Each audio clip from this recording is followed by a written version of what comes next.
Faithful 365, and Nothing But Niners is back. Yes, that's right, back again. Guys, before this is your first time here, just make sure that give us that like and subscribe button. Hit that like and subscribe button. You can check us out on all of our social media avenues. You can check us out on Facebook and Instagram. That's Nothing But Niners, all spelled out. You can check us out on Snapchat and Twitter. That's Nothing But 9 ERS, the number 9 ERS. You can send over a bunch of pictures of you guys rocking your 49ers apparel, or dogs or cats or whatever kind of animals that you have in 49ers apparel. And if you want to send that, you can send that to our email at nb9ers@nothingbutniners.com. And also, while you're over there on the web, go ahead and check out our website, and that's nothingbutniners.com. That's www.nothingbutniners.com. And we are back to bring you another edition, man. With the bye week has been really, really long. So, but we'll get into all that. So, got my man Mike here with me. What's going on, baby? Yo, what's going on, Nick? What's up, baby? Getting crazy over here, baby. Let's go. Yeah, your hair looks crazy. Hell yeah, man. We letting it go, man. We 3-0. We don't care no more. Let's go. Let's go. Mike, we got a shit ton to talk about tonight. First off, we had a bye week. How was your bye week? Was it good? Oh, man. So my bye week was great. I got to sit back, relax, enjoy some football. I wasn't worried about what are my Niners going to do. Even when we play a later game in the day, it's like you walk around on pins and needles, getting anxious, you're getting excited. And I'm like, all right, man, like we're going to be playing. I want to try to enjoy some of the early games, but you can't. You're focused on, man, if the Rams are playing, I wonder if they're going to win. I wonder if they're going to lose.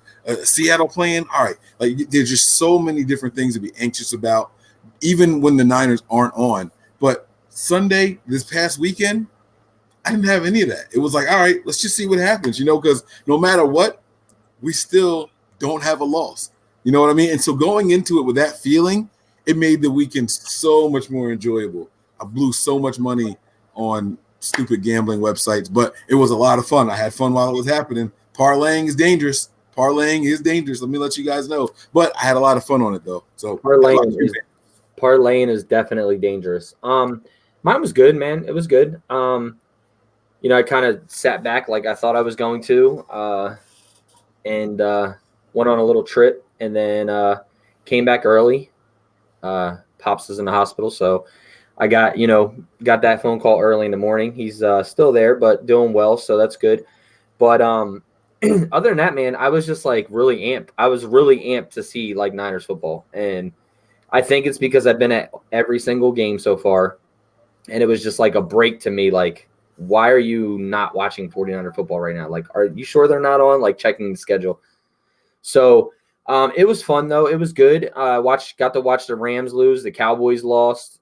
It was a good weekend. It was a really good weekend, and I loved seeing whatchamacallit put up 55 points on that LA Rams defense. So that was exciting to me. It was a back and forth game, but I'm not even scared going in 2 weeks against the LA Rams. I don't even know if I would call it back and forth. I mean, it was 21-0, like poof, like the first quarter. You know what I'm saying? Like, it was 21-0. I couldn't believe it. I'm like, come on, man.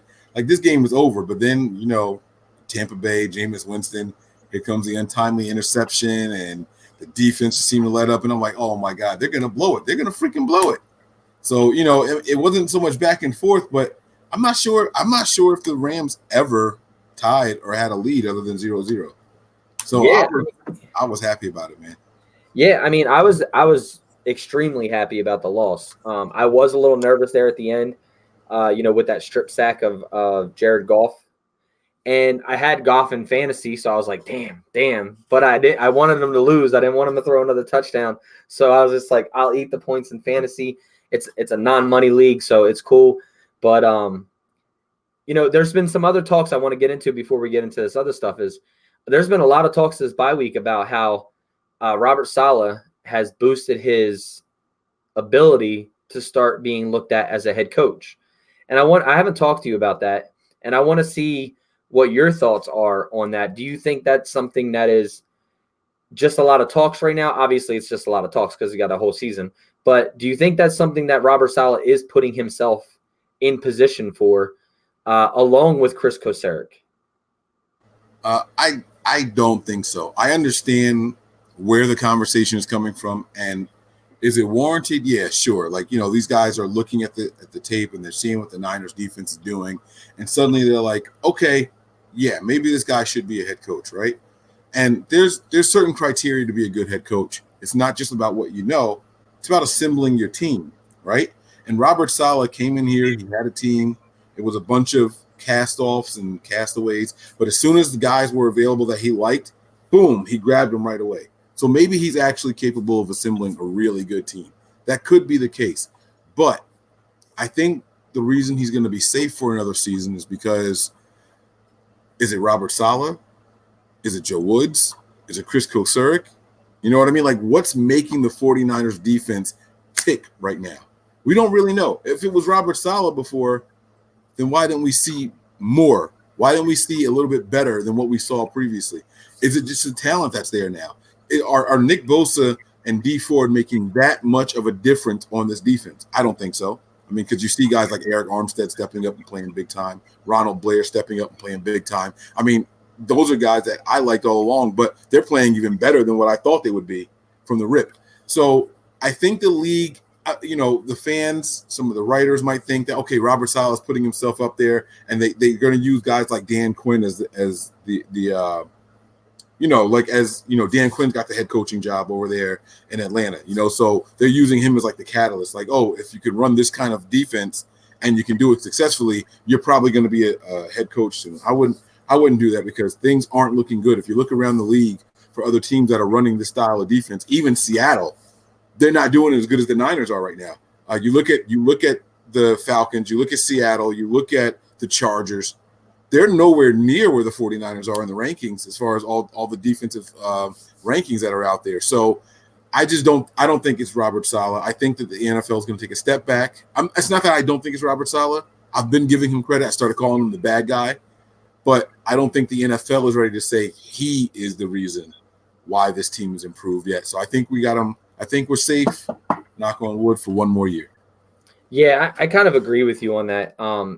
Last year, I've always been a big supporter of Saleh. I've always been that way. And I always said that it's more on the talent that we had on this team, which over the last 2 years, we know we've had some talent, but we've also had talent that's been injured and hasn't been on the field. And I think it's kind of just finally coming together. And with Saleh and Chris Kocurek now, with the ability to have Chris Kocurek there and help with different types of schemes, different gaps, things like that, the wide nine, things like that have really helped Saleh along the way as well as Robert Woods. Or Joe Woods, I'm sorry, Robert Woods, receiver, as Joe Woods has with the outside corners. So I think everything is just kind of gelling all together. I don't think it's one or the other. I think it's kind of everybody together right now. But I'm happy with where our defense is right now. We still haven't allowed a rushing touchdown. I think we're the only team in the NFL that hasn't allowed a rushing touchdown right now. And we're gonna have our hands full with Nick Chubb. I mean, he is a great back, and we'll get into that talk. But I'm excited for this game, man. I wish it was Sunday, but now we got to wait till Monday night. So, I heard it's going to be pretty hot there at Levi. Obviously, it's a night game, but it's going to be pretty hot. Obviously, not Florida hot or Cincy hot, but it's going to be pretty hot. So, Mike, what are your biggest takeaways going into this game? Like, what are you least looking forward to? Like, what scares you the most? Let's get into those first. All right, so we're going to get into the negatives. All right. Oof. Wow, you threw me for a loop here because I'm ready to come in here and talk some shit. I'm ready to pop collars and go off and sound off about my Niners. But you want me to try to be negative and try to tone it down a little bit. And normally that's my game. All right. I think one of the things I'm a little worried about are the athletes. I think that the 49ers mentally are the better team. I think physically, the Cleveland Browns roster is full of better athletes than the 49ers roster is. You know what I'm saying? So if you just go player for player and look at their physical ability, combine stats, you know what I mean? The bench press, the 40-yard, the 10-yard splits and all that stuff. I think that they would beat the 49ers hands down. We have some guys that are going to be up there, you know what I'm saying? But for the most part, far and wide. I think the Browns have – you got to remember that the Browns have been drafting really high for the last couple of seasons. And so they get first dibs on those guys who test off the chart. And so their draft results show that. I think they probably have better athletes than the 49ers. But there's more to football than just being strong. There's more to football than just being big. So that's probably my biggest concern, other than the obvious, the defensive line. But I won't get into that. I know. I mean, the Niners have just like the Browns been picking pretty high. I mean, we got 5 first-round picks on the defensive line. Wait, now that's not the same thing. Every team has a first-round pick. That don't mean you're picking high. Well, Browns have been picking. We've picked in the top 5. We picked in the top 5 3 times. 3 times. Yeah. The Browns have been doing it consistently for the last decade, though. There's a difference. That's what I'm saying. Like, you go back to Trent Richardson. I mean, them boys been picking top of the crop, for a minute now. You know what I'm saying? But they haven't hit on every single one of those either. Oh, no. I'm not saying that those guys are good. I'm just saying that they're probably better athletes. That's all I'm saying. I'm going to look that up tonight because I'm kind of interested to see how many players from their top 5 are still on this team in the last decade. Right. Because I know they drafted like 3 or 4 quarterbacks at one point too. So other than Baker Mayfield, nobody else is there. So it'd be kind of interesting to see. I see our hype machine is up in here. Yeah, I saw him over there too. I was going to wait for you to give your what you're most nervous about. Yeah, you felt, but I'm with it, man. What's up? Hey, I want to hear what William has to say. Good, man. What's good? What's good, y'all? What's going on? A little hoarse. You know what I'm saying? I get my voice back. Don't know why I'm hoarse. I need to be hoarse on Monday night because I'm gonna be screaming like a machine. But nerves. What are some nerves I got about this game on Monday night? I think I gotta agree with Mike. I think I gotta go with the fact that the talent level on the Browns supersedes not just the 49ers, but many teams in the NFL. The question is, though, can Freddie Kitchens put a coaching plan together to beat Kyle Shanahan? Hell no. So that's what it's gonna come down to. And I don't think and Kyle wants to stick it to the Browns. Why does he want to stick it to the Browns? Because he was once on the Browns. The only thing that makes me a little shaking in my boots is that mother freaking Myles Garrett. And how do we block him? And do we contain him, or do we just go all at him? He's one of those Khalil Mack type of players where you just don't want to get riled up. Let him get his 3 or 4 penalties a game, call it a day. But my point is, you got to stop that dude. I'd rather, if we're gonna take a sack, don't let it be by that cat, because he is the Energon, the Energon cube, whatever you want to call it. He is that cube for that whole team. And if that defense is going, it's going to be tough. I'm not particularly worried about the offense. I know you mentioned Nick Chubb. Yeah, he had a great game last week. He's been consistently doing well in fantasy, but like, he ain't played this defense yet. He ain't played a top defense yet either. And you think about it. So it's going to be different because he's going to be getting hit in the mouth by 3 linebackers, and they're not going to let him run. He probably the one thing that I do love about this 49ers, this 2019 49ers team, and you guys been calling it all offseason, they're able to stop the run with 4 guys. Yo. They're able to rush the passer with 4 guys. You know how hard that is? That's hard. So my only concern is the fact that they might have more talent because they did draft for like the past 17 years the number 1 pick, and maybe 5 of them were quarterbacks. And I think 7 to 8 of them are still on this team. They traded away 3 of them. They picked up Odell Beckham. They ain't drafted him, but they got him. So, hey, man, y'all just tune in Monday night, man, 8 o'clock. Yo, it's going to go down. It's going to be crazy in Santa Clara. I can tell you that right now. See, I know Mike's big on that defensive line. I know he is. But they gotta be. I'm telling you, they still don't even going up against Tampa's defense.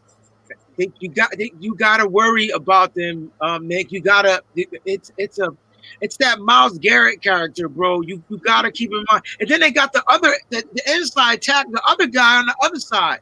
Like the only, where they're struggling right now, their secondary. Their secondary is pretty much banged up, right? We might not see Greedy Williams. We might not see Ward. They're probably not going to play this game. I want to see Jimmy G throw the ball deep. Why not? Go for it. Get that ball, drop, get that junk out. Go ahead. But you're talking about throwing the ball deep, but yet you're saying that we can't block their defensive line. You're not going to be able to throw the ball deep if you can't block their defensive line. So it's one or the other. Great point, Nick. You can't throw deep because those plays take time to develop, bro. They take time to develop. You're not going to be able to just go out there and do that. I think you take advantage. We jumping all over the place. I think you take advantage of the linebackers and secondary. You find other ways then. If you can't get it out, if the deep ball not there, then you're gonna have to run them slants, run them the quick joints where Jimmy G could drop back, release that ball. We'll find out. Our weakness is our offensive line. Their weakness is their offensive line. Just should be a pretty even game. But I don't understand how our offensive line is our weakest link because we've only allowed one sack on Jimmy Garoppolo. All right, hold up. One sack versus hits, hurries, and pressures and all that are two different things. Second of all, we don't have – listen, Mike McGlinchey ain't playing that well. He's not. Anybody tells you who he is, they're not watching the game. Second, we got a rookie in there at left tackle, bro. It's left tackle. Listen. It's one thing to say, "Oh, he's going to have his hands full with Myles Garrett." Myles Garrett going to tear his ass up. And then they got Olivier Vernon on the other side. This is going to be Olivier Vernon doesn't scare me. He really doesn't. I don't know why there's so much hype for this guy. Their only defensive lineman is Myles Garrett. You neutralize him, you're fine. I don't understand why everybody's so hyped about Olivier Vernon. You neutralize Garrett, Nick, and then somebody else is going to be free on one-on-one. That's not definitely true, though. How is that not true? Because you can use a tight end to help with Myles Garrett. And then you're not going to have that tight end. You do. You just run two tight end sets. I don't know, man. That's my only concern. Once we figure that out, and we move the ball down the field, I'm good. We're talking about this defensive front, and they've played some really shitty teams, and they're still losing. What you mean? They're first place in the division. What you talking about? But they're 2-2. Who'd they play so far? They played Tampa, who we destroyed. Right? Who else they play? They got destroyed the first game of the year, 45-10 or something like that. They beat the best-looking team in the NFL for the first 2 weeks of the season. They just destroyed the Ravens, bro. The Ravens were looked at as having one of the best offenses. But the Ravens the last 2 weeks have looked like shit. The Ravens, but you have to – shit. All right. Last week they did. They could Wayne, turn down your volume a little bit. Wayne. I'm hearing a lot of feedback. Sorry, brother. But there's the Ravens. Like, yeah, the last 2 weeks they haven't looked as like they did the first 2 weeks, but a lot of that has to do with who you're playing. The Buccaneers didn't look as explosive against the Niners. Don't mean they don't have that offense that could do it. I told you about the offense against the Rams. Right, because the Rams don't have the Niners defense. You get what I'm saying? So it's all over the place with how it is and who they're playing and all that. All that stuff makes a difference. The team ain't gonna just go out every week and be like, "Oh, this is who I am. Here we are. Here's 40 points every week." It don't work. Opponents make a difference for sure. But that's what I'm saying. These guys have been scored on over 40 points 2 times out of their 4 games. And we're just so worried about Myles Garrett. Their strength is Myles. That's 32 points a game. Oh, bro, their strength is Myles Garrett. That's like them not being worried about Nick Bosa. He got 2 sacks, but they're gonna worry about him. I'm not saying that we shouldn't be worried about Garrett. That's where we got a game plan. We got to neutralize him. I don't think it's as big as you guys are making it. That's their guy, man. That's the guy that's just their guy. I'm not trying to make it like he's King Tut. I'm just saying that's the guy you got a game plan for. You don't want him getting to our quarterback. You do. Just like if we had to prepare when we got to prepare. We play the Bears, right? We got to prepare for Khalil Mack. We better put 3 motherfuckers on that dude because he's getting to the court. He just gets to the quarterback. Myles Garrett has that Same thing. They said Myles Garrett got shut down last week. Good. We need to use that blueprint and shut him down this week. That's my point. Got to shut down Garrett. Got to shut him down. People say they go right away after they get off of Garrett, start talking about Vernon. Vernon ain't the one you want to worry about. They have that guy on the inside, Ogunjobi. That guy. That's why I couldn't say his name. He's killing it. And people, just because people don't want to say his name or remember who he's exact. I ain't gonna say what I'm about to say. He's a good defensive tackle. I'm not gonna say what I was gonna say. He's a good defensive tackle. And it don't matter that a player didn't have any sacks last week. How many sacks does Nick Bosa have? It doesn't matter. He's disruptive on 60% of his passing snaps. Right. It's not about the sack count. It's not about the sack totals. It's about if these guys are. It's about the pressures, man. The pressures. When you get the pressure to the quarterback, whether you get to him or not, the pressure is what gets in his psyche and forces incomplete passes and interception throws and all that stuff. And that's what Nick is providing on our squad.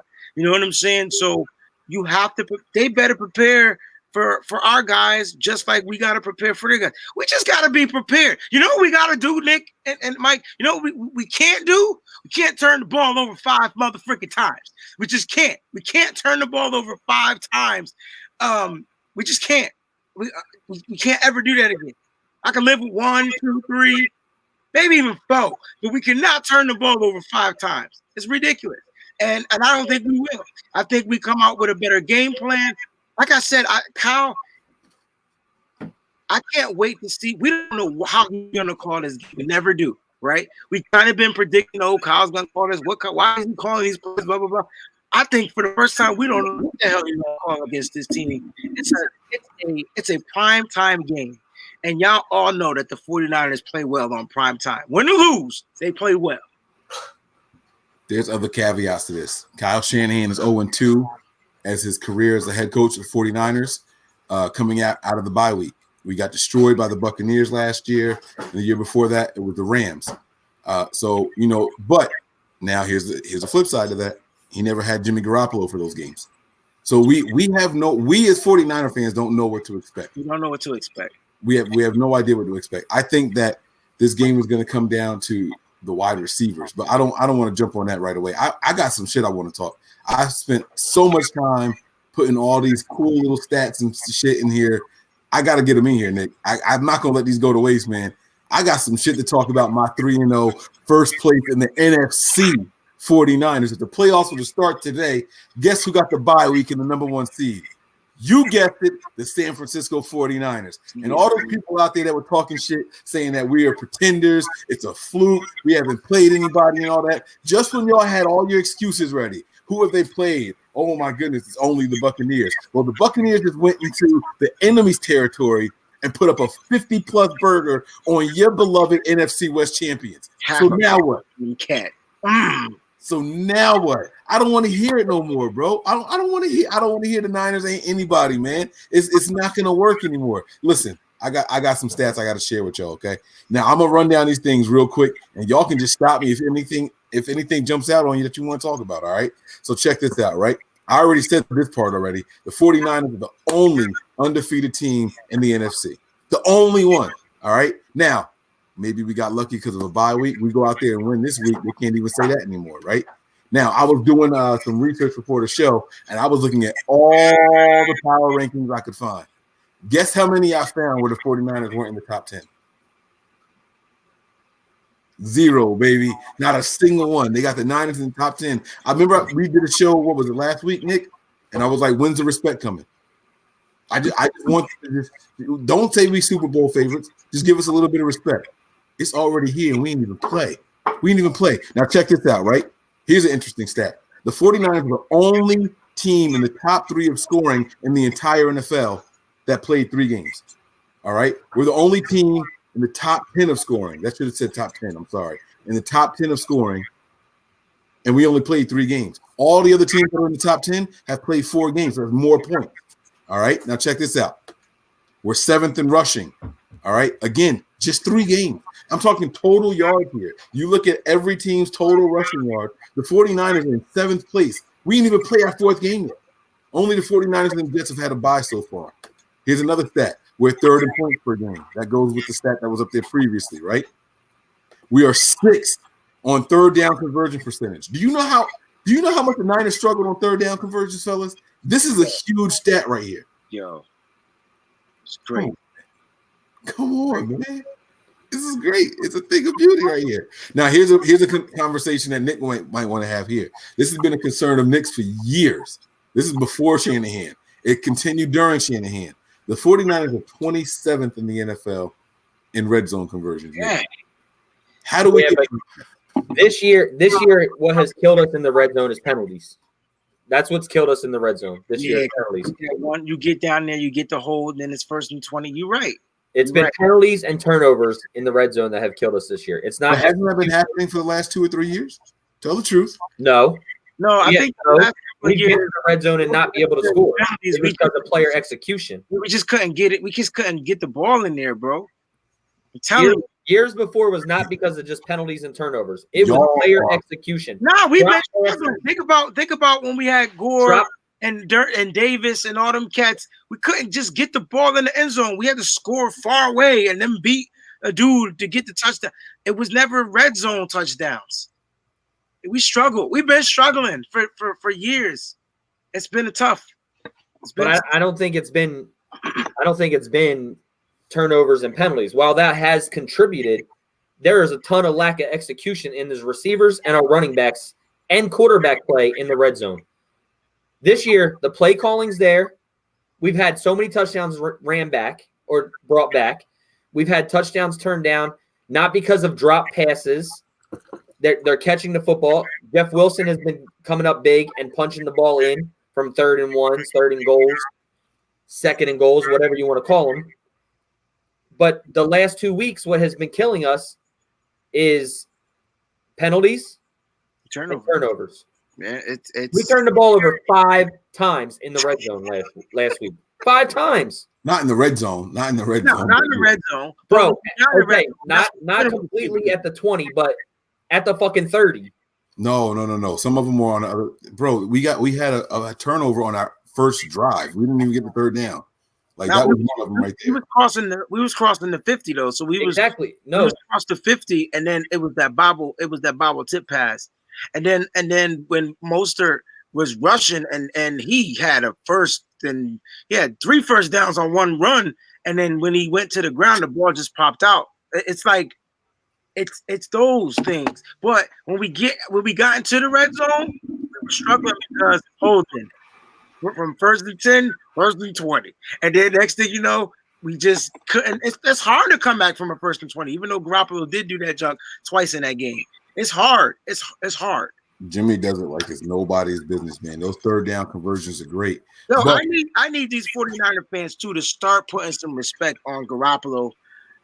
If you did not watch the last game, whether you watched it in living color or on TV, like, watch that man win the game.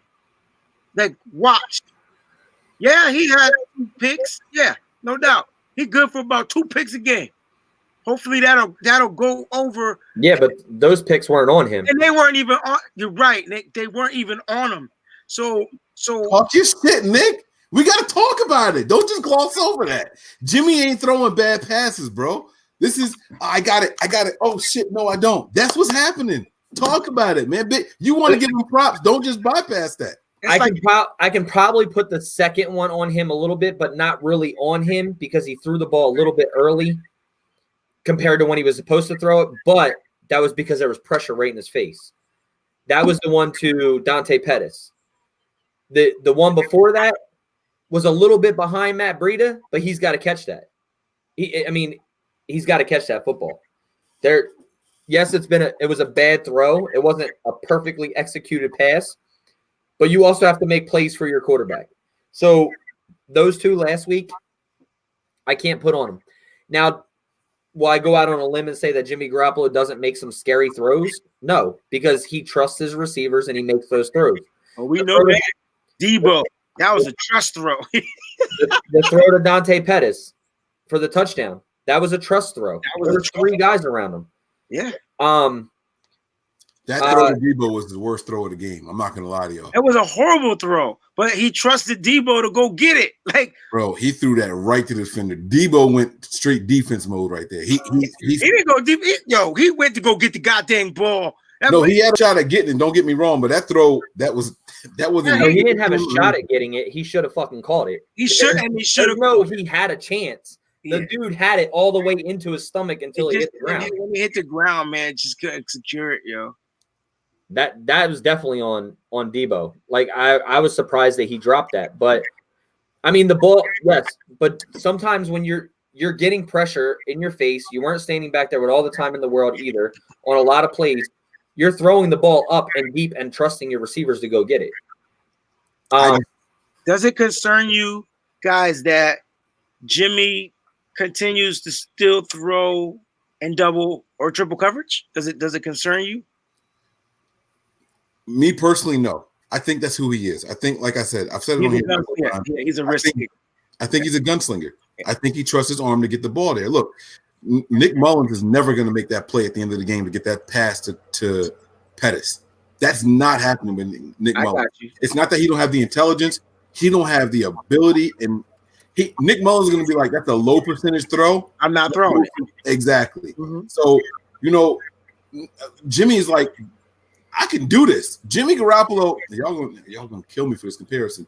Jimmy Garoppolo and Jameis Winston are a lot alike as far as mindset. Yeah, they trying to get the ball in the window, point blank, period. And they feel like they could do it every single time. Yep. I got you. And I can live with that. That's why I can live with those interceptions. I can live with those things. And I guess the more I can live with it because he's only gaining more confidence and he's only getting more accurate. Like, just check his accuracy from week 1 to week 4 to this week coming up. Look at his numbers. Tell me they don't improve. Tell me they don't. You can't, because they do. This is the reason why you can live with it. We're top 10 in the NFL in drives that end with points. That's why you can live with it. You're going to turn the ball over twice, you got to score on 5 of your other possessions. We do that. We do it now. That's what we're doing now. We're moving the ball and we're getting points. We might not get them in the red zone. Show that stat again. We might not get them in the red zone. Put us back at the 35. Watch this. Right. Put us back at the 35 and watch this. You know what I'm saying? Like they're getting it done, man. And it's the third down conversions. Like I said, we're 6th in the NFL. That is not a stat that you just turn your head to. We struggled on third down conversions for so much. And think about this, right? For the last 2 seasons, you think about a Kyle Shanahan offense, we're getting a lot of our first downs on first and second down. You know what I mean? We would go through a game, and the Niners only had 6 third down attempts. Word. You know what I'm saying? Word. But now when we're getting to those third downs, we're effective on them. We're not just out there and just going through the motions. It's third down, and we're about to convert this bad boy.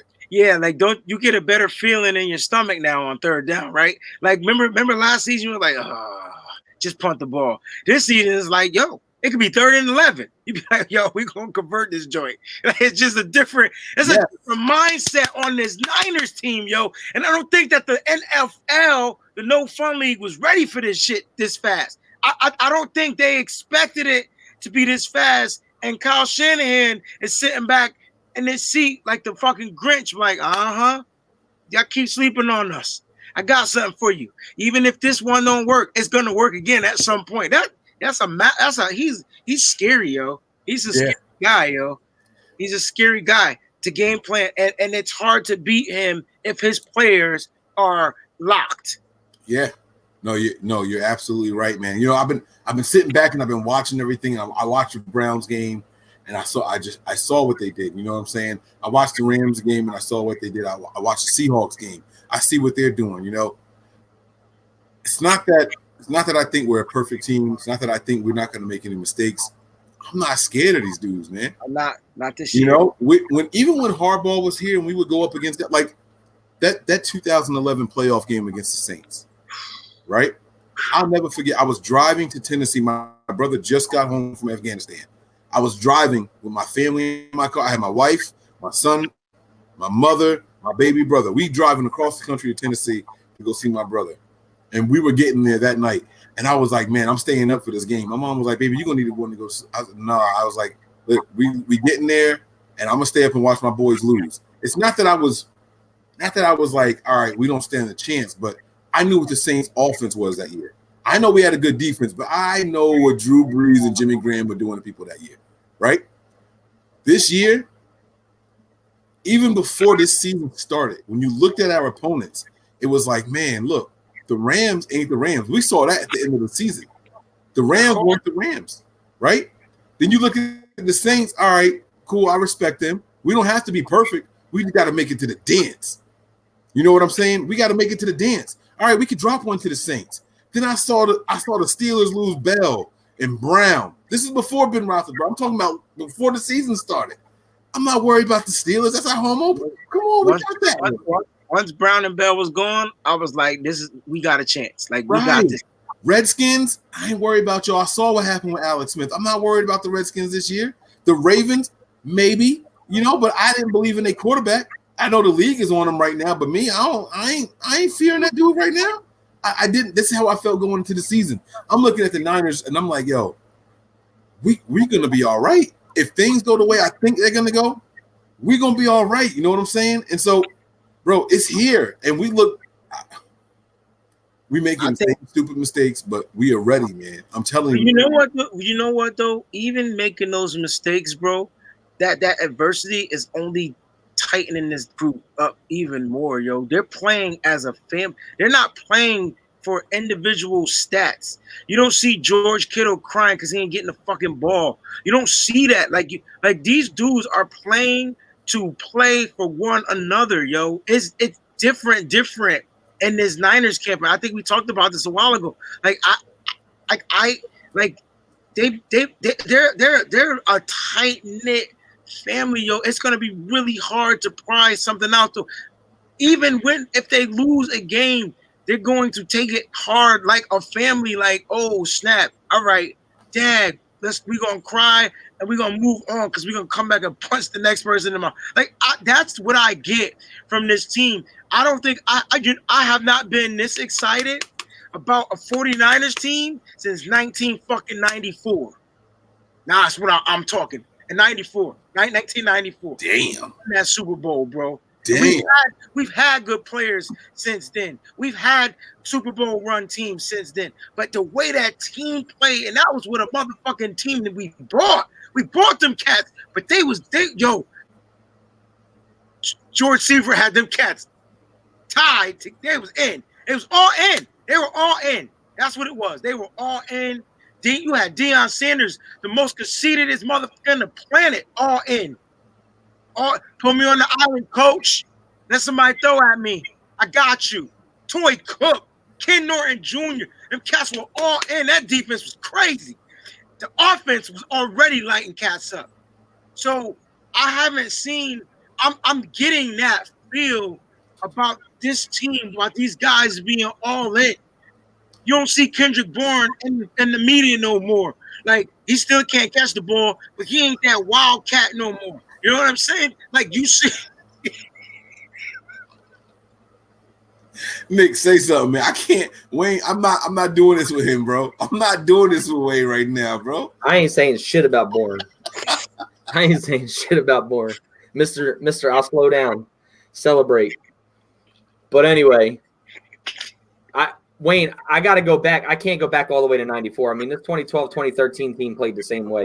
They played for each other. They didn't play together like this team, bro. The defense, you had Vic Fangio and his squad, and you had Jim Harbaugh trying to run the offense. They were still separate, yo. They were separate. This team, I'm talking about the motherfucking water boy, ball boy, girl boy.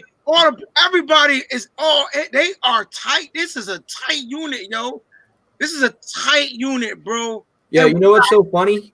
Every picture I see of Quan Alexander on his Instagram now, he's carrying that game ball around. Snap. Every picture, he's got that game ball in his hand. The Tampa Bay Buccaneers wanted to throw away. The camaraderie is definitely different, bro. Camaraderie. The camaraderie between this team is definitely different, but I still think that team still played. I meant that. That's what I still think that team still played better than what we've seen over the last 4 years. I wouldn't go all the way back to 94 about. I think they had camaraderie, but not probably as deep as it is right now. But I wouldn't go as far back as 94. I still think we can't take much away from that 2011 through 2013 team. I don't think we can. Hey, look, man. You know something that people are afraid to say this year? The Niners are good. You listen to all the commentators, all right, they're giving us some respect. But even the fans still have the sense of reserve, right? Why can't we go out on a ledge and say, my team is going to be good this year? My team is good this year. Because they don't hear it when you hear other people talking about the Niners? It's because they don't want to jinx what's going on. Bro, it's not. You can't stop the inevitable, bro. I know. I'm just telling you. That's we got all the Infinity Stones, bro. I am inevitable. It's happening, bro. It's happening, bro. Yeah, you can't stop us this year, bro. Like I'm dead. Listen, I'm listening to the guys give us the respect, and that's cool. I'm happy about them. Now I'm talking to the fans. Now I'm talking to the people who we interact with on a daily basis on the different social media pages and things like that. The Niners are good. The Niners are good. First of all, none of us expect us to go 16-0 in the regular season. Let's get that out the way right now. All right, we're gonna drop a game or two. We might drop 3 or 4. That's fine. But we going to the dance. We going to the dance. It's nothing wrong with saying, hey, when we get to the playoff, y'all not gonna want to see us. There's nothing wrong with saying that. Look, we only going to get better over the next 6 or 7 weeks. You know why? Joe Staley come back. Jimmy Ward should be healthy. Jalen Hurd should be back in the mix then. Trent Taylor should be back in the mix. We only going to get better as the season goes on. And the league can't fuck with us now. Bro, I don't understand why people are so reserved, man. I just don't get it. Yo, I'm telling you, they're reserved because they're used to losing. And they don't. This 3-0, no one expected us to be 3-0. No, not one fan other than our crew expected us to be 3-0. They didn't. And not one commentator, not one analyst, not one so just imagine all that negativity. And I know you're saying you hearing some positive stuff. I mean, it's still not where it should be. We're still not respected yet. I don't know who we got to beat to gain it. We probably got to beat the Chiefs. And I wish we did play the Chiefs this year because I would love to see this defense flying around at that motherfucker, yo. Not only the defense, I want to see Shanahan's offense with his quarterback. Now that he got some weapons out there, oh my God. Hey, before he got hurt, the game was close last year. So, wasn't it? No, we started coming back is when he got hurt. Okay, that's what it was. They was toasting us in the beginning. That shit was like Tyreek Hill was burning holes in the defense. Yeah. I remember now. I remember. But I'm just saying, it's something. Whatever magic potion these cats are sipping, keep it up, man, because they are bringing the fans to the stadium. They're bringing all the Homer Simpson fans back out of the bushes. I'm seeing fans I ain't even know was 49er fans on Facebook. I'm like, you like the 49ers? I never knew that. I've known you for 23 years. So that's when my tweet came out today. It was like, man, there's sure a lot of new 49er fans. They're not fake or fair weather. I don't care what you want to call them. All I know is the fans are coming out, and all it took was consistency at winning. And we had to know last year, even with a hurt team, even with a broken team, even with the adversity we faced, we were still competing in a lot of those games, yo. A lot of those games we didn't get blown out in. You know what I'm saying? Like, we still competed. Kyle Shanahan might have had a losing season, but he still fought. He still had those players fighting. That's that camaraderie that they were building. We're going to learn how to lose together. So when we win, we're going to learn how to celebrate together. Bad Boys for Life. January 20th. Go see that shit. I'm going to go see that January 17th. My bad. I'm going to Florida to see that. Just saying, opening night. That's dope. Super Bowl's in Miami. Miami. Then Not in January, though. Then next year it's in Tampa.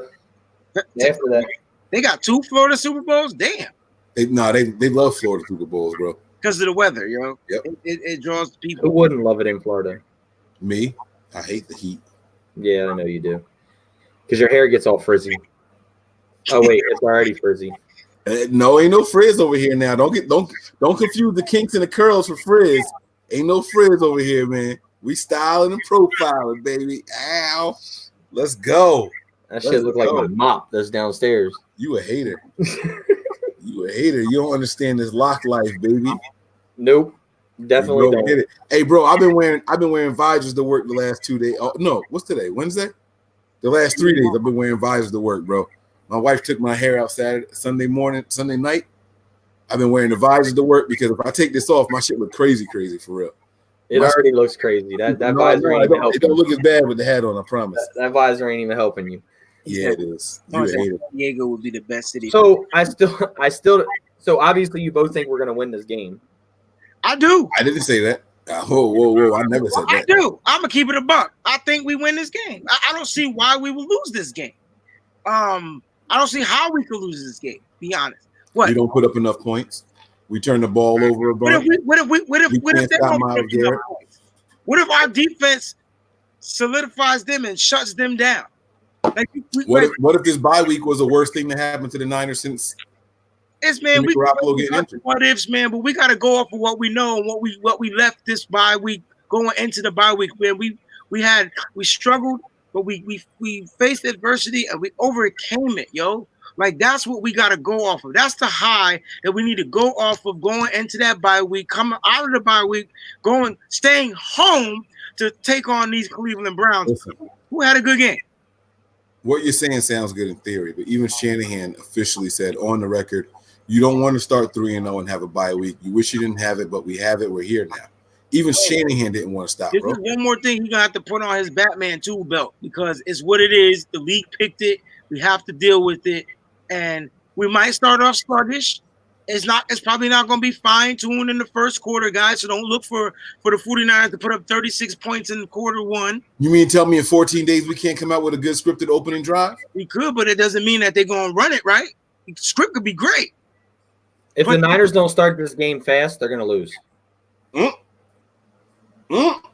Talk your shit, Nick.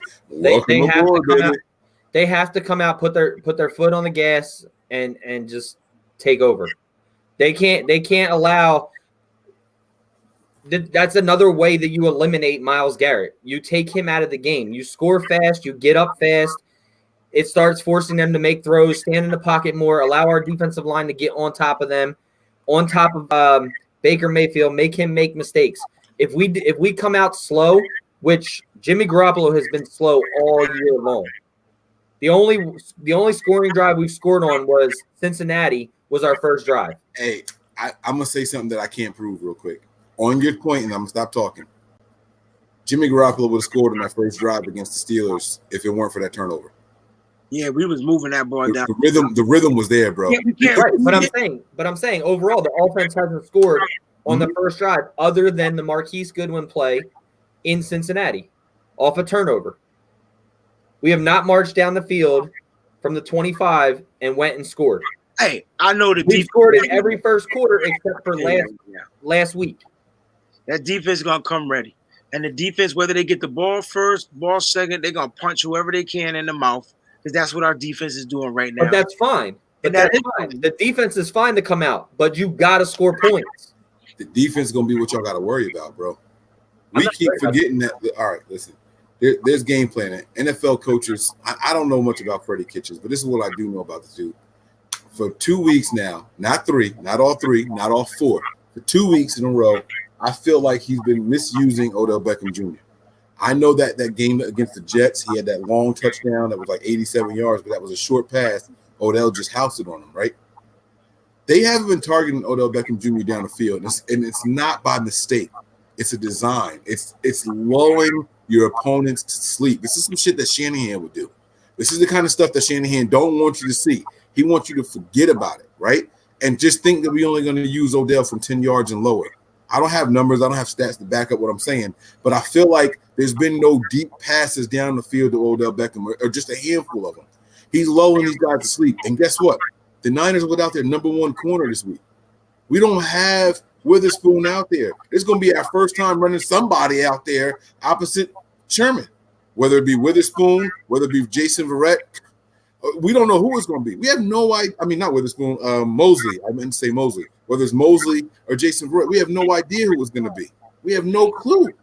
So I'm not going to sit here and just be like, oh, we cool, we got it, we good on defense. No, we've seen, Nick, we went through the emotions together for that Packers game last year, where the Niners and C.J. Beathard had them beat. They had them dead to rights. One corner went down, and what did Aaron Rodgers do?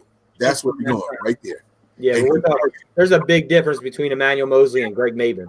There's a huge fucking difference. We hope. No, there's a huge difference. Mosley was balling in preseason. I have no problem with Mosley coming in and playing as the second corner right now. Now, if you were saying Jason Verrett coming off the bench right now, I'd be a little bit worried, only because he hasn't played. But we're talking Emmanuel Mosley and Greg Maben. Mr. $1,000 an hour, Greg Maben, is Dookie. Emmanuel Mosley isn't Dookie. That's a big difference. I hate you. Now, big difference. I'm saying I hate you because in order for me to respond to what you're saying with the same energy that I had, I would have to talk down about about Emmanuel Mosley, and I'm not here for that. So I'm gonna step back and be like, all right, cool. Look, the biggest thing is the pass rush has to be consistent. Their offensive line is not very good. I know we say this all the time. It doesn't matter if you get sacks or not. You pressure Baker Mayfield, he will make mistakes. He's the same. He's a gunslinger too. He's going to throw the football up. Facts, man. Right? Facts. But I'm not worried about our defense creating pressures or maybe getting sacks and being able to get some type of turnovers. I'm worried about our offense not being able to score because, like I said earlier, you got to score points to take Cleveland out of the game, and you got to score points to eliminate Myles Garrett. You have to. You got to do quick passes, quick screens, or run the football well. If we don't run the football well, it's going to be a long night. Here's what you're going to see on the first drive, guys. You're going to see Kyle scheme up a dope-ass plan, right? And it's going to come down to the players executing it. Now, if the players can execute this plan to a T, it will result in 6 points, 7 points, right? I could guarantee that. The question is, who's not going to make that mistake? Who's not going to fumble the ball? Who's not going to bobble a tip pass? Fuck it. If you think you ain't going to catch the ball, bat that shit down to the ground. Like, I want to see that. Like, if you feel like you can't catch it, don't let them catch it. You know what I'm saying? And that's what's been happening. Mike said it. You noticed it. You witnessed it. I witnessed it. We was there.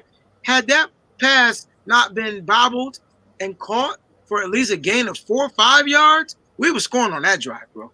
That would have sucked probably the life out of and put mad pressure on freaking on their quarterback, Rudolph. And then on top of that, we wouldn't have had to worry about TJ Watt gaining energy or shit, because you get an interception, you just think you Superman. We wouldn't have to worry about that, but we can't take that stuff back. And again, with 5 turnovers, the 49ers faced adversity and still won the game, thanks to Jimmy G just having freaking guts to throw a pass on third down to his receiver. They ain't caught a ball in 20 games, right? And then he caught and scored a touchdown. That was crazy. So that's the high that I'm riding with. I'm riding with that high. That's the high I'm riding with. I know we in a bye week. I know coming off a bye week, it's going to be sluggish. I get it. I know it's the worst situation you could have at week 14. But everybody get a bye week, and everybody going to have to face that. And we just need to overcome it. And we just need to be better. We need to execute. We need to stop making mental mistakes. We probably won't turn the ball over no times in this game. Not just turnovers, the penalties. You called it, Nick. Every time we get a drive, what happens? Holding on some stupid-ass offensive lineman. Next thing you know, that drive gets halted, and then we're playing to catch up the yard ball. We can't be a Super Bowl bound team and do the same mistakes, the same shit every week. Like, we've got to learn from it. I know this holding on every play. I know the refs gonna call what they want. We just got to be better. And I know we don't have our couple of main core guys on that offensive line. But I tell you what, piecing this shit together, and like you said, we're going to run 12 personnel, 2 tight end sets, maybe 13 at some points. We got to run the fucking ball. That's what we got to do. We run the ball, we win this game. End of discussion. Move on to week 7, 6, whatever. That's what we do. We run the ball. and we've been doing it consistently well. Yeah, I agree with you, man. You know, if we run the ball well, like you said, like Nick said, that takes Myles Garrett out the game. Myles Garrett ain't going to be over there crashing inside. He's a guy that's going to be playing on the edges. You know what I'm saying? Right. And Myles Garrett's going to be lining up behind, over school. And so that means, look, if you look at the Niners run game since Joe Staley went down, 82% of the runs have been going to the right tackle, not to the left. They've been going from the opposite side. So, like you said, if they establish that run game, Myles Garrett's neutralized, the 49ers will be okay. Listen, I'm not worried about our offensive game at all. I think our offense is it.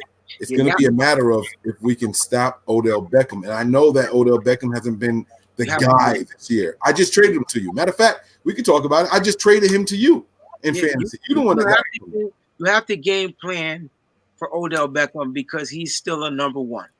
He's a true number one. He's not a juju number one. He's a number one.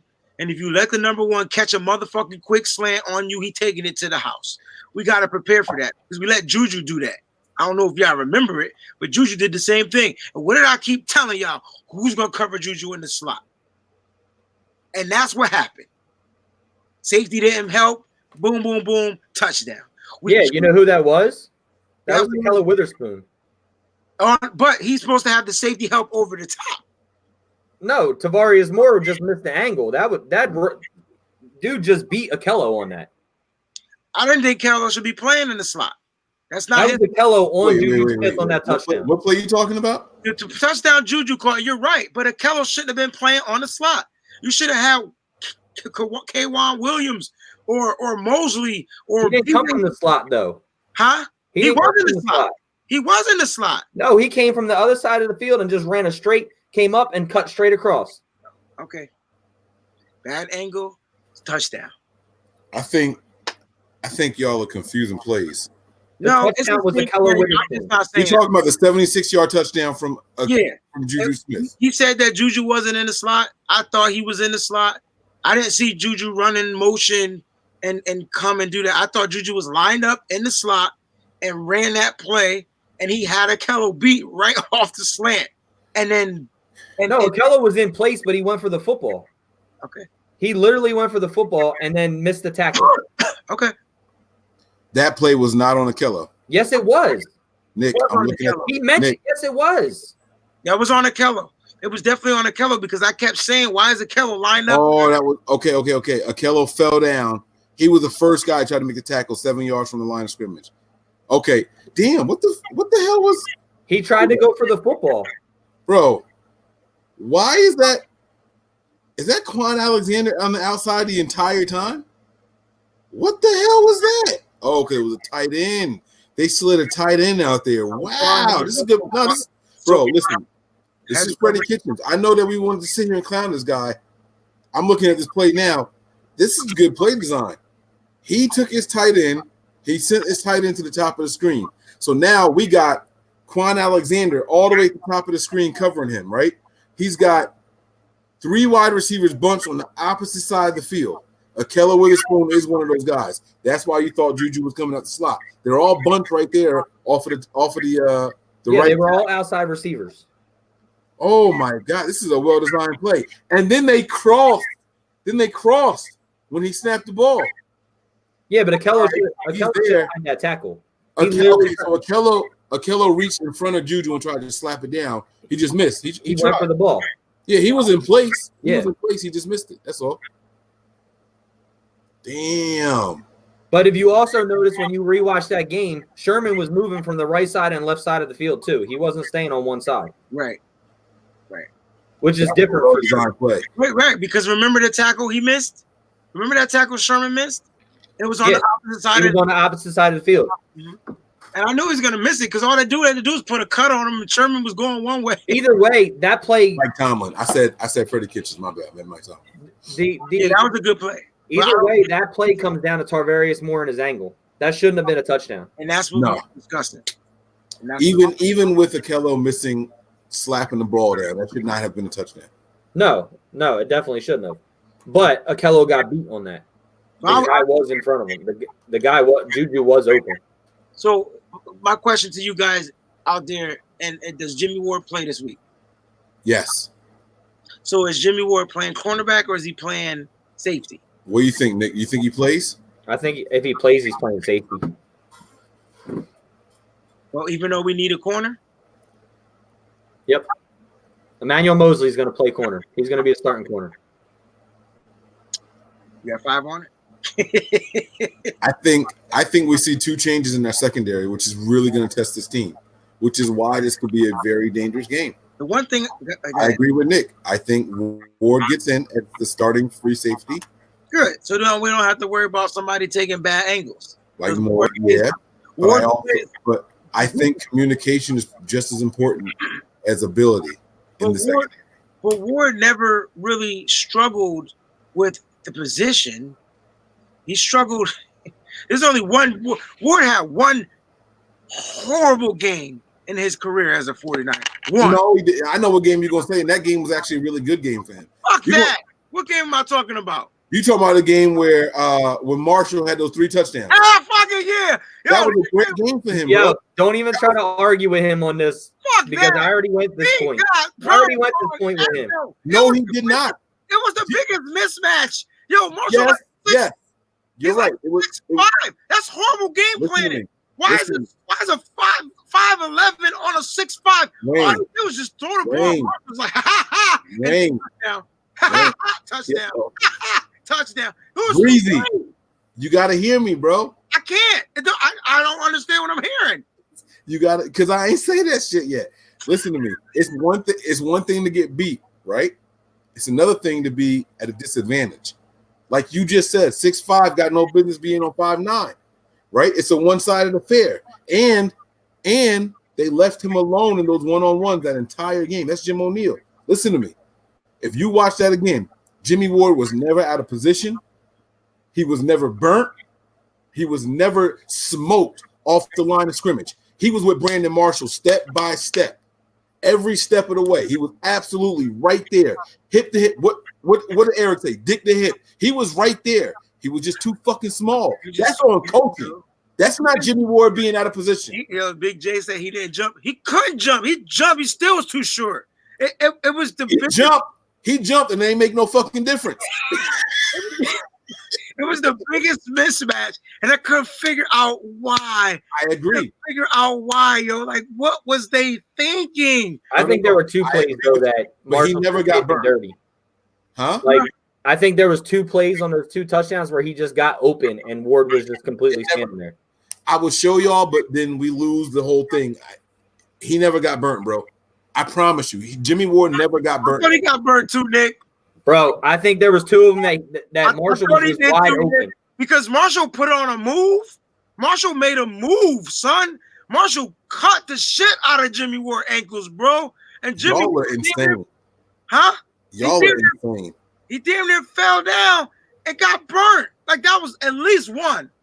Maybe at least one of them he got burnt, yo. You got to give him one toast. He got toasted on one of them joints. One of them. I can't believe you could go back and find it, but that's ridiculous. Oh, God, this is the wrong one. This is the one where he got the intercept. He got the pick 6 the year after that. Remember he flipped into the end zone? Hold on. Yeah. I'm going to find it. And I think I'm going to find it. I'm going to send it to y'all. Now, here's the thing, yo. We need Jimmy Ward. The one thing I love about Ward is that he could plug and play. Like he has the skill set to be ready. He ain't gonna do what Verrett did just because Verrett ain't played in a while. Ward is ready to go always. He always has been. Every time he comes back from an injury, he makes a play, but then he gets toasted. All I'm saying is, we need Ward, and I thought I would never ever say that. You know, with my man Ray Palmer, yo, he's a funny guy, yo. He hates these discount double check dudes, man. And he doesn't. Look. Jimmy Ward right there. Toasted? Boom. No, he was right there. Toasted. Big ass dude he trying to cover. That ain't fair. You gotta watch all 3 of them, Mike. They both jump. Look at that. Well, he's not gonna out jump Brandon Marshall, That's bro. my point. They both jump. That's not the one. It was 2 more.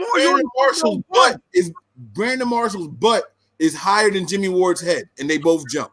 Come on, don't tell me my man was out of position. I didn't say that. That never came out of my mouth. I said he got toasted on one of them joints. You watching one joint. You got to watch all three and prove to me he didn't get toasted. From my recollection, he got toasted on one of them joints. Just one. The one I'm watching, he doesn't even jump. That was the one in the end zone where he just spun around, but he was right there.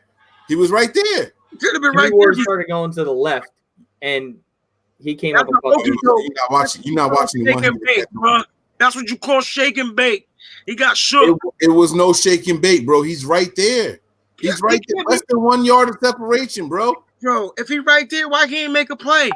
He can't make a play on a tree. You can't defend a tree. But that's part of being the NFL. No, that's bad coaching. That's bad coaching. How many times you got to touch the stove before you know it's hot? Where was Jimmy playing? The slot. That's where a lot of big guys play. He was playing the slot where you say he's best at. He was outside. What Nick? He was outside on these plays. Playing the slot on Marshall in that game because Marshall was lined up in the slot. Yeah, it's the slot. They took advantage. 2015 49ers Bears. Wait a minute. And it was against, oh my God, what's his name? What's the quarterback? That's Jay Cutler, yo. He forced us that game, yo. Brandon Marshall came out and said later, he's dookie. All right, I ain't fucking with Nick right now. I'm done. Brandon Marshall literally said that. He did not say Jimmy Ward was dookie, Nick. Shut up. Brandon Marshall said that about Jay Cutler. Oh, I thought you were talking about Jimmy. That he was dead. About Jimmy. I'm like, Nick, this show is over, bro. Stop lying.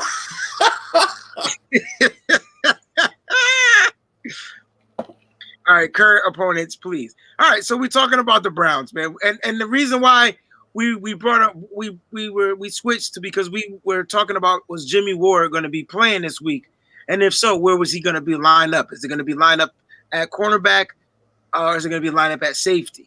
I think his best position is at safety, but Mike thinks it's corner. I think he was drafted as safety. Let's go. They don't want to show that play though. Look at him break up this play though. Don't nobody want to talk about that one. Well, no, because that one didn't count for 3 touchdowns. It don't matter. This play, he broke up a pass. It was just him one-on-one all the way down the field, not from the slot position. And what was his jumped up and broke up in that game? Dookie, because he gave up 3 touchdowns. Wait. Never mind. That was number 20. Who was 20? I don't even know. Paris Cox was number 20, right? Robinson, right? Paris Cox was 20, yeah. Oh, Paris Cox. Yeah, he broke that up. He was our safety, right? Or slot? No, he was a corner. He was a corner, yeah. Damn. But either way, I think he plays safety. If he plays this week. No, yeah, I agree. He's safety if he plays this week. I think we all agree. Which would be a bonus for us because we just need another smart guy. He was drafted as a ball hawk, guys. Like, I thought he was going to be on some Clinton Dick stuff. You know what I'm saying? Like, when we drafted him. I just don't think he was utilized properly, yo. I think he was one of those people that we drafted and they got lost in the system. And the reason why Kyle Shanahan and Lynch, they keep him is because he does have a serious set of skills. So, we just got to keep him healthy. That's his only downfall right now. On the field, he makes us better. Come on, man. Bro, neither one of them jumped this play right here. Jimmy Ward right there. So where, Mike, what was the other position you said you were worried about? You said 2 changes of position. What were you worried about? I'm sorry, what was that? You said, when I said that Jimmy Ward will play safety, you said, yeah, and that's what I'm worried about. 2 different positions being changed. 2 different players at new positions on the field. I'm worried they're going to be playing in a Keller Witherspoon spot, and then you're going to introduce Jimmy Ward back at safety, where all year long those guys haven't been out there together. So now you got, you have 2 corners, you got 2 safeties. 50% of that is different now. I'm worried about the communication changing. That's what I'm worried about. Communication, I think, is just as important as how good these guys are out there. I just don't think that those. Who's the leader in the secondary? I'm all in on Mosley, yo. That motherfucker balled out. Mosley's nice. Let's make no mistakes about it. And if we didn't have Witherspoon, Mosley would be starting opposite Sherman. So, and this is a good comment here from Matt. This is a great comment, actually. Ward and Tart have played together. Damn it. Oh yeah, that's right. Ward and Tar have, and it's probably the best Combo. safety tandem we've seen actually. Yeah. With those two. So that's a very good point, Matt. Good point on that one. So y'all just show of hands real quick. Niners winning? Yes. Yeah. Y'all willing to bet on it? I'm betting you that they're gonna win. Fuck. You gonna put some money on it? Hell no, you ain't taking my money. I work hard for the money. All right, guys, listen, man. We're talking about betting right now. We're talking about the 49ers playing this game, okay? Guys, you got to go to mybookie.com. If you're going to make any in-game bets, pre-game bets, all right, check out mybookie.com. It's mybookie.com. You can plug in a promotional code of NBN if it's your first time being there, or you can go to mybookie.com/NBN for nothing but Niners. Make sure you guys check it out. Listen, if you're going to do any betting on the web right now, that's the place to be. Go in there and have confidence like Wayne and like Nick, and go in there and be like, yo, my Niners are beating the Chiefs. I mean, damn, the Chiefs. I shouldn't have said that. That's Super Bowl. I'm sorry. My Niners are going to be beating the Browns. Go in there, place your bet before the game starts. Right now, I'm going to put 5 on it, yo. There you go. And listen, so Wayne's going to go in there. He's going to bet 5. He's logging in for the first time. He's only going to deposit $5. Guess what? They're going to match his $5. Nick says, nah, forget. I really feel it. I'm going to bet $100. They're going to match Nick's $100. All right, you go in there, you make your first deposit, use the promo code NBN. They're going to match your first deposit up to $1,000. That is the place that you guys have to go to. In-game bets. Let's say the game is going on, and it's the third quarter, right? And all of a sudden, Matt Breida has 87 yards. I think Matt Breida's going to get 150 yards because the Niners are up by 10 points. Go in there and make that bet. In-game betting, live, on the spot. Don't use a streaming service like I do because you're 30 seconds behind. Your bet's going to be all messed up. All right? But make sure you're watching live and you make your live in-game bets. They do that. You don't want to bet on live games? Bet on fantasy football. You think you're a fantasy football guru like all of us do? That's where all the chair-on quarterbacks and GMs come from, right? Bet on fantasy football. This guy is going to put up a lot of points against this team because this team struggles against tight ends. Go in there and bet on George Kittle. Shh, that's my little tip. George Kittle comes out this game. But, guys, go in there and make those bets. This is the weekend to do it, and this is the spot to do it. Mybookie.com. That is mybookie.com/NBN or promotional code NBN. Make those bets. What up, Nick? You doing it? You in? Yeah. Nope. I'm not in. I don't bet with the Niners, man. You don't bet on the Niners? Is that what's changing the luck this year? That's my juju, man. I don't bet on the Niners. Yo, I haven't worn a jersey all year during the game. Y'all thought I was crazy at the game, didn't you? Y'all thought I was crazy not being in the jersey. Tell the truth. Bro, this will be the first week I ain't there, so we better win. Oh, man. Nick's bad luck. Nick is bad luck out there, man. He is bad luck. Guys, don't go anywhere. The show ain't over. The show is not over. I see people saying respect the enemy. No, the show's not over yet. We still going over here, fellas. Don't go anywhere yet. That's not bad luck, bro. That's good luck. I've been at all the games. If I'm not there, that sucks. You're not there. The Niners only winning one more game this year. You're only going to one more, right? No, I'm going to Washington, Baltimore, possibly Green Bay, and New Orleans. So the Niners can go 7-9. Nick, I'll shoot you in your kneecaps if we only go 7-9, bro. Hey, better start that GoFundMe page. Better start me that GoFundMe page. When we start the show, click, click, boom. It's going to have a different meaning, bro. Yeah, I got one sitting right back here. Get the strap. Damn, man, look at that. Olivier Vernon just sacked my man. I'm watching the game right now. Olivier Vernon, dude. Oh, he only has one sack. It's not a big deal. He only sacked the most athletic quarterback in the NFL. It's not a big deal. Look at this. Oh my God. He never even saw him coming. Man, we're gonna beat the shit out of the Browns, bro. I'm trying to tell y'all motherfuckers, man. And I can't wait to play the Rams too. I want all the juggernauts. I want all the big boys right now, man. I swear I wish we had them on our schedule. I want to beat the Browns just because they loaded up, and they've been talked about more than we have. And I just want to smack them in the mouth, man. I'm all about lazy. Look how lazy Myles Garrett is. Look how lazy he is. Yo, the run play, as soon as the guy got past him, he legit went into jogging mode. That's why I'm telling you His hands were up here. He was jogging. Kyle Shanahan is going to run right at the juggernaut, cuz. Oh, we're going to run circles around these boys. Make that cat tired as fuck to where he can't even get to the passer. I got it. I understand the game plan. I get it, yo. It's going to be crazy. Hey, does Coleman play this week? I hope not. That'll fuck it up for real. Y'all want to see Tevin Coleman? All right. Let's talk about these guys that have the opportunity to come back from injury. Now, I will say this. I saw the injury report, right? And Jalen Hurd did not practice on Monday. I did look that up. Jalen Hurd did not practice, but let's talk about it, okay? Who are you guys hoping to see come back from injury? The first injury report comes out tomorrow, so we'll know tomorrow. What was that? Hopefully, maybe Staley will heal up fast like Saquon Barkley and play on Monday. I said the first report comes out, injury report comes out, has to be out tomorrow, so we'll know. One came out already. You got to remember that the guys practice on Monday. So, I mean, no injury reports don't come out till Thursday. Yeah, that's official. The first day they're allowed to be released. Nick, what I'm saying is official ones that the league has to report don't come out until Wednesday. But we've already practiced, and beat writers were there. Jalen Hurd, Tevin Coleman, and D4 did not practice on Monday. I don't think D4 is going to practice another game for the rest of the season. As long as he suit up on Sunday, that's all I care about.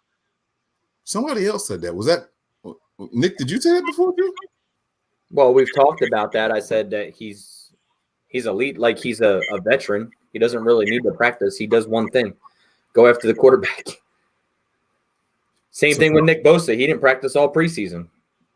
He's still fine, but I think Ford will practice this week, just later in the week.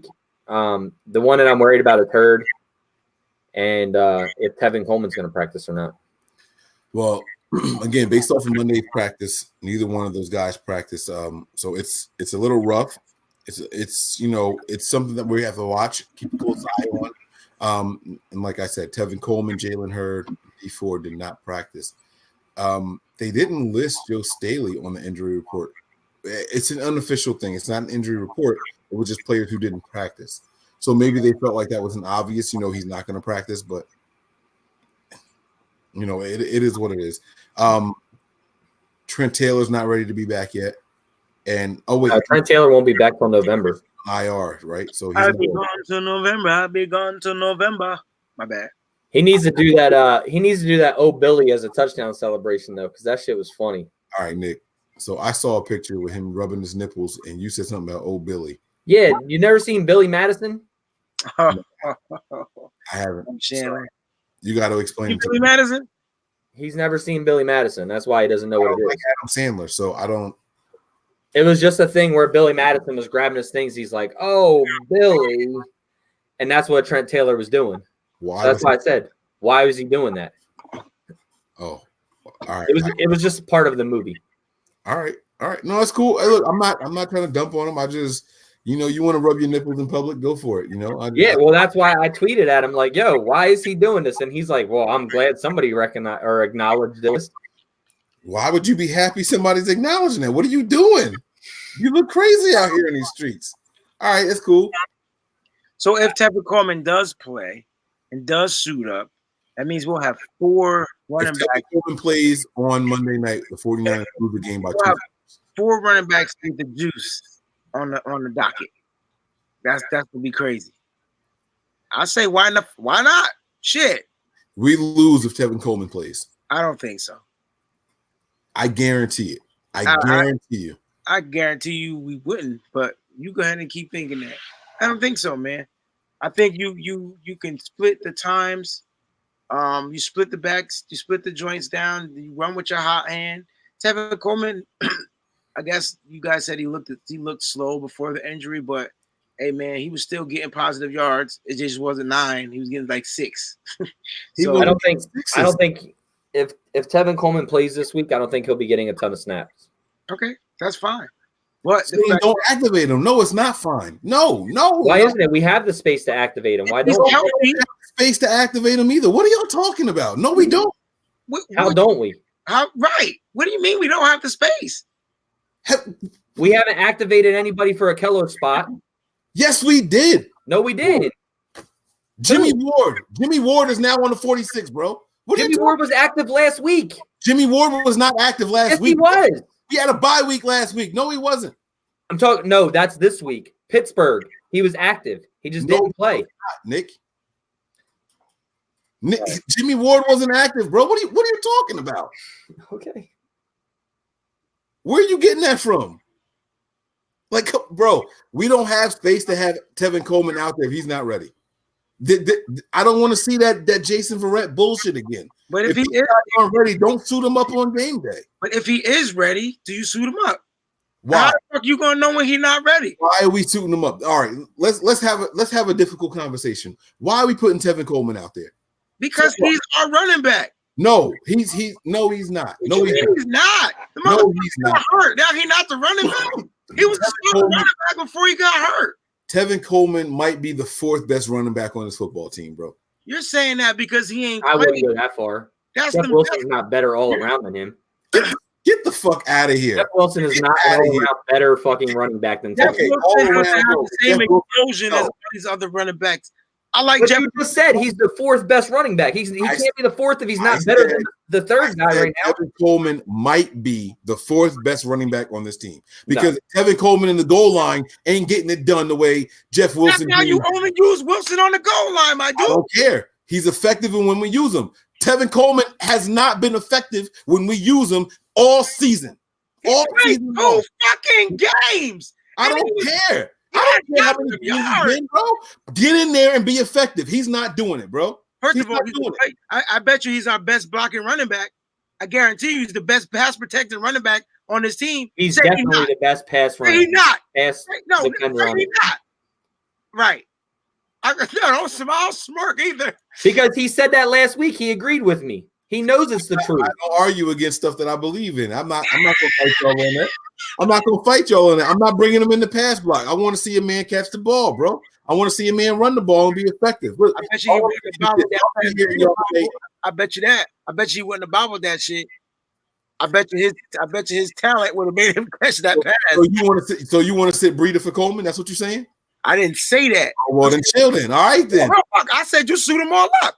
Why? No, we can't suit them all up. You can, bro. Why can't you? We were going to go into the season with all four of them. No, not all four running backs and a fullback active on game day. That was never the plan. How do you know? We never seen it. How do you know? Jerick McKinnon got hurt. How do you know? Okay. All right. I digress. Let's just suit them all up. Let's have five running backs out there. Five backs out there. Let's go. Probably will. You're still looking for it. You can't find where it says Jimmy Ward was active against the Steelers, can you? Bro, I got to go back a week and a half of tweets. His ass wasn't active. All you got to do is search 49ers Jimmy Ward. Active. Just type those 4 words in there. 5. He was not active against the Steelers, bro. Y'all are the best. He was not active against the Steelers. If he was active, he'd have been out there. They love Jimmy Ward. They got a boner for Jimmy Ward. He'd have been a starter. Jimmy Ward was not active. He wasn't out there, bro. You guys are the best. But aside from that, listen to me. We have 2 guys that are now bumped up. All right. The 49ers, didn't they just bump up Harris also from the practice squad? Didn't Harris just get promoted today? Yeah, but they released somebody. Yeah, they released Exum, but Exum didn't dress on game day. They bumped up somebody. They might need him. All I'm saying is this: y'all talking about just adding guys to the 46 that we might not need. That's all I'm saying. That's all I'm saying, bro. Like, it just doesn't make any sense. We need somebody to come in for Akello Witherspoon. All right, so we're gonna swap AK. Emmanuel Mosley was already there. Mosley was already active, so he don't count. But Jimmy Ward is the guy that I'm talking about that counts. All right, so now that does Jimmy Ward. Who was the other guy? Who we talk? Oh, you're talking about Tevin Coleman. We have to deactivate somebody to get him up there, and we can't. We got other offensive linemen in there because we got School in there, so we have another offensive lineman in there as well. Like, we can't just say, "All right, we don't need this guy anymore." If he's healthy, bro. If he's healthy, you bump his ass up and you sit somebody else down, yo, because he's the better. Tell me who you're sitting. You sit down Jeff Wilson. Then he goes back down. He's a goal line back, bro. You gotta try to punch it in the goal line with the other 3 motherfuckers you got. if Jeff Wilson wouldn't see the light of day, if fucking what you call it was on this squad, We have if film. McKinnon was on this squad, would Jeff Wilson be on this squad? If McKinnon was on the squad, would Jeff Wilson be there? I don't know. Probably not. Right. That don't wait. Time out. That don't make it right. That don't make it right. That doesn't make it right in your eyes. No, it doesn't make it right. Period. Listen. My point is, Wilson will go back down, right? If that's the case, I personally, I'm playing. I'm a running back guy, so I'm playing all my running backs. But my point is, Wilson goes back down, and you figure out on the goal line, one of them guys got to be able to punch it in. They can't do it, bro. Coleman's never done it in his career. He's not that guy. Coleman's never scored on the goal line, bro. In Atlanta, he's never scored on the goal line, bro. That was Freeman's job. Get out of here, man. That's ridiculous. You can't say that. He's never done it. That was Freeman's job, bro. It wasn't Freeman's job. Freeman was 1, 2, 3. Coleman came in. There was no 3. It was 2. There was no 3 over there in Atlanta. Can somebody summon an Atlanta Falcons person? Because I know. I'm telling you, Coleman. Listen to me, bro. Coleman has never had more than 4 or 6 touchdowns in a season. He's not the goal line carrier. He's not the short yardage back over there. That's not what he was doing. And Jeff Wilson never had more than 1 until this year. Jeff Wilson was more than 0 squad guy. So what? He wasn't a starter like Coleman was. He wasn't an alternate. He wasn't RB2 like Coleman was. He's never been that guy. They put him in a role. He's excelled in it. Now y'all want to switch it up because we got a name that we recognize? That don't make any sense. It's not that he's not just a name, my dude.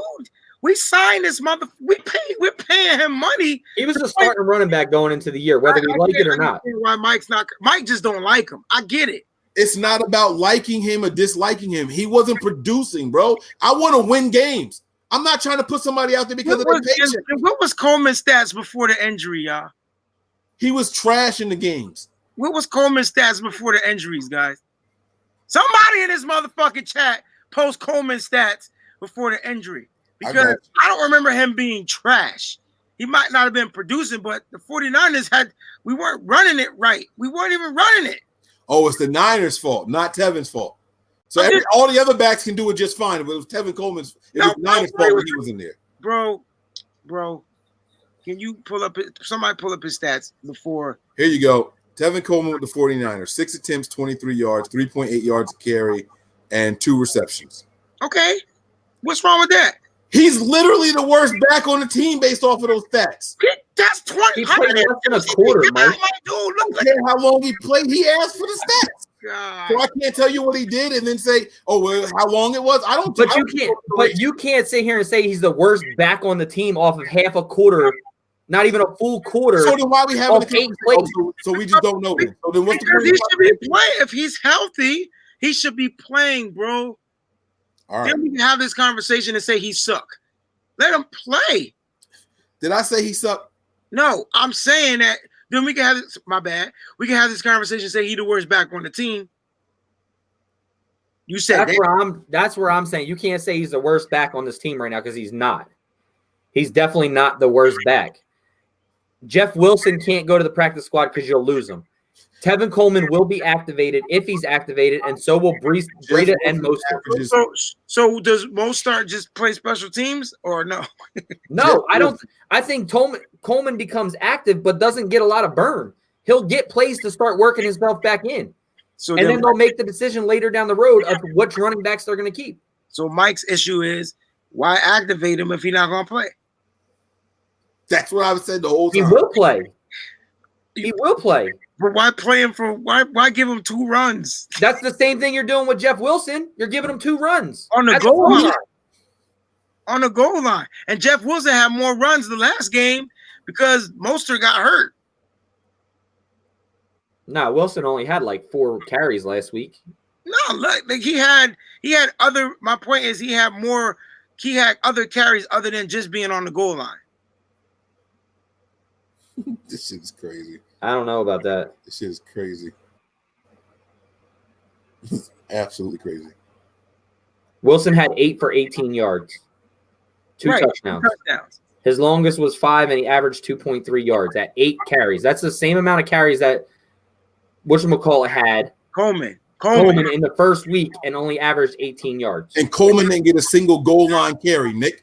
We never got in the goal line when that's Coleman not the point. So you can't sit there and hold that shit against Jeff Wilson Jr. when the furthest he could go is 3 yards, bro. But I'm just saying, I'm telling you stats. Wait, hold on. Can I talk? Now what you're doing is taking stats out of context. That's bullshit. No, I'm giving you the same stats that you just gave me. No, that's not. Hold that against Tevin Coleman because he only played 8 plays in the entire game. It doesn't matter how many plays he had. How many were from the goal line? How many were from 2? How many were from the 1? None, Nick.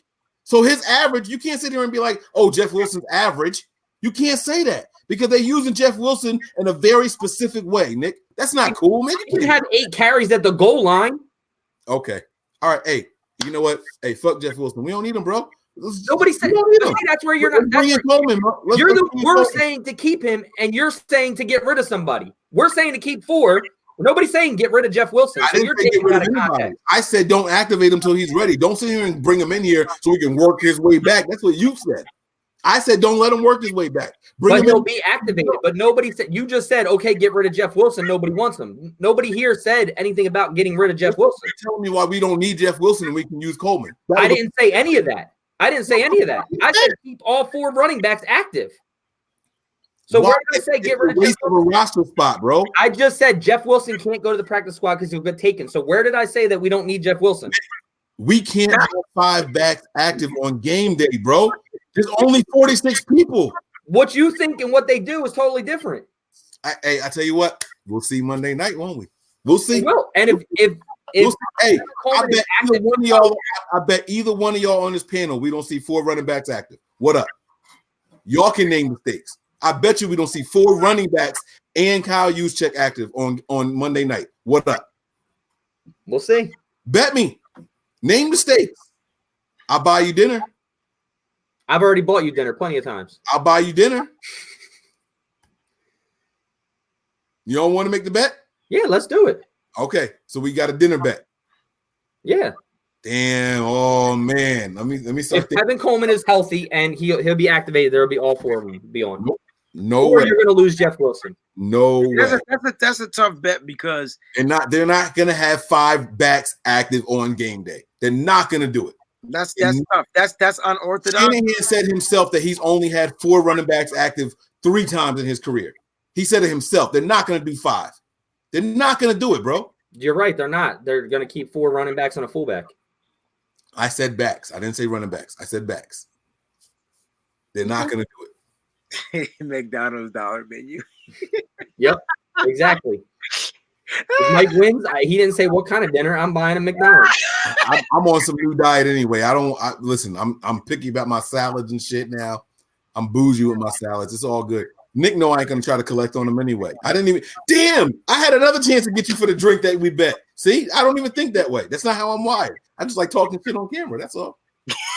That's how I am. Nick, that's the case, yo. Steak, roof steaks. Yeah. How many push-ups? I haven't seen that now push-up done on one of these shows. I can't do a push-up, so. But I bet how many people I bet Eric push-ups. I probably bet Wayne some push-ups at one point too. I ain't seen that now push-up done. I don't think we bet push-ups, but we could bet push-ups. Shit, I like push-ups, so we could bet push-ups. All right, so you think all 4 are gonna be all 4 running backs and Juice gonna be active? That's a tough one, yo. 5 backs in total gonna be active. That's tough. It's not tough because you know it's a stupid bet. You know it's a dumb freaking bet to make. They're not gonna activate. All I'm saying is, if Coleman's healthy, the motherfucker's gonna play. That's what I'm saying. If he's healthy and he makes practice, if not, then he won't play. And you won't get the quarterbacks. If Coleman is healthy, here's the thing. If Coleman's healthy, they're not going to have 5 backs, which means we're going to be missing out on somebody we need. The 49ers lose that game. That's what I'm saying. Why would we lose the game? Because there's Coleman's not ready. Because Coleman's not ready, bro. Just like Jason Verrett wasn't ready and they rushed his ass out there on the field. And what they do? They backpedaled. They double. All right. Oh, get him out. Mosley, you go out. Wait, how can you sit here and say we're going to lose because of who we have active? Because now we don't have anybody else to do. If we're going to bring him up, we're deactivating somebody that we need. That's how I can say it. Okay. Well, stay healthy. You don't need that. Lose another running back. They're not going to deactivate Raheem Mostert. He's a special teams guy. They're not going to deactivate Breida. He's RB1. I don't care about Coleman. He's RB1. And then and that means it's going to be Jeff Wilson Jr. And we're going to struggle to get in from the goal line. We're going to settle for field goals against this team that's going to beat the shit out of us. It's going to be a physical match. We need the hitters. We need the pounders. We also need the pass blocking running back. You don't need the pass blocking running back if you're throwing to the opposite side. Y'all were just talking about how, Myles Garrett's the only person you got to take care of. Now all of a sudden we need the pass running block. Come on, man. Pick a side. What are y'all doing? Pick a side. I did pick a side. We just talked about last week how Jimmy Garoppolo was hit so many times. Why? Because the running back couldn't block as well. Facts. Nick, you started the show saying Jimmy Garoppolo only got sacked one time. But then what you said, you countered and he said he was hit fucking a million times. So fuck. Why would he hit? He had to brace and turn his head so he could brace the hit, yo. You started the show saying he only got sacked one time, and all we gotta do is stop Myles Garrett. Now all of a sudden we need. And you countered and said, "Well, how many times was he hit? How many times was he pressured? How many times did he have a guy in his face?" Well, why was that? Because the running back couldn't pick up the block. You put butter on your cream cheese bagels, bro? Who? Wait, what? You talking to me? It said Nick disagrees with himself about butter or cream cheese on a bagel. No, that's just Speed Kills talking shit. Oh. I didn't even see that message. I was like, what? I don't pay attention to that anymore. I had no idea what he was talking about.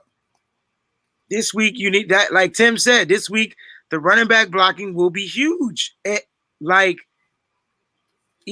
Y'all gotta pick a side. Y'all gotta pick a side. Do you? No. What? So we can't have a blocking running back to block on the other side for the quarterback, so he don't turn into a hit. Do y'all respect the Browns line, or do you respect a player on the Browns line? Pick a side. We said earlier that we neutralized Garrett, but you still got to worry about the inside. We said that. You said that. That's not what Nick said. Nick said all we got to do is take care of Garrett. That's the biggest X factor. If you don't neutralize Myles Garrett, you're going to lose the game. Okay, so if Myles Garrett is your only concern, you can do that with a tackle and a tight end. You do not need. That's what Toy Lolo's for.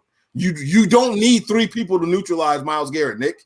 I'm not saying you need a running back to neutralize him, but what about the guy coming from the other side? What about the guy coming from D Ford side? Who's going to block him? Y'all asked me to have two different arguments at the same time. You, Wayne, said you respect the line. You made it clear that you also respected the defensive tackle. I can't say his name. Ogabanju or whatever his name is. Yep. We named him. You agreed with me. Nick said all we have to do is worry about Myles Garrett. If we only worry about one player, then we don't need three people to block him. We don't need tackle, tight end, and running back to block him. You said Kendrick Bourne, problem solved, 4 backs. And that's fine. Do that. So now you're going to have Kendrick Bourne down, and fine. He hasn't done shit all year. You ain't going to get no argument out of me out of that. I'm not crying over that. If that's your answer, then cool. You got an answer then. Yo, shout out to West Coast 57257, whatever the fuck that means. Yo, that's what you do. You deactivate Kendrick Bourne. Pettis gets his reps, and we move forward because now you can have 5 backs. And still, you could Tevin Coleman, like I said earlier, is the best blocking running back on this team. By far. So that's why you want him active. By far. So you only want him active on plays that we're not running the ball. No, but that'll help our team. Yeah. Better than it's been helping. You started the show saying that we didn't need help in the pass protection because Jimmy. Okay, so who's picking up a blitz? It's not just Myles Garrett. You still got if Myles Garrett and you execute and you stop him, you got other players you still got to worry about. They rush 4. They rush 4 guys, Nick. And they don't blitz at all. Huh? They don't blitz at all. We're talking about them. They rush 4. That's what they do. And they don't blitz at all, right? They're one of the fewest blitzing teams in the NFL, next to us. They rush 4. They rush 4. Every team blitzes, but we're talking about numbers here, right? So then you don't need 5 people to block 4. You should handle that. You should be able to handle that. I'd like to see what the Browns numbers are blitzing. Because I think they blitz way more than you think they do. I'll pull it up. I'll look it up. Y'all go ahead. Y'all rock out. Kev, what's up? Hear ye. Yeah, listen so here. If Tevin Coleman's healthy this week, is he playing or is he not playing? I've been hearing y'all going back and forth about this Tevin Coleman and Wilson bullshit. Check this out. If Coleman's ready, he's playing. We deactivate somebody like a Kendrick Bourne or somebody who really ain't been doing their thing for real. And you got 4 backs out there, including Juice, to make 5 as the fullback. You got more weapons. I think we can go without Kendrick Bourne for one game. Yeah, Mike agreed with that. We just couldn't think of who we were going to deactivate. But what I'm saying is, even with Coleman active, we still get a ball to Wilson on the goal line. Yeah, come on now. I didn't say Coleman get the goal line shot. I said Coleman. And Mike, no, I'm not gonna let you say Coleman wasn't balling in that first game. He ripped off a few nice runs before he got hurt. And he had that long reception that got called back. Did he not? He did. No, I'm talking to Mike. What? I was no, I'm legit looking up the stats. What'd you say? No, I was saying, did he not rip off a few nice runs before he got hurt? And he had that long pass reception that got called back too. He was doing his thing. Yeah, I don't remember. I do. I don't remember.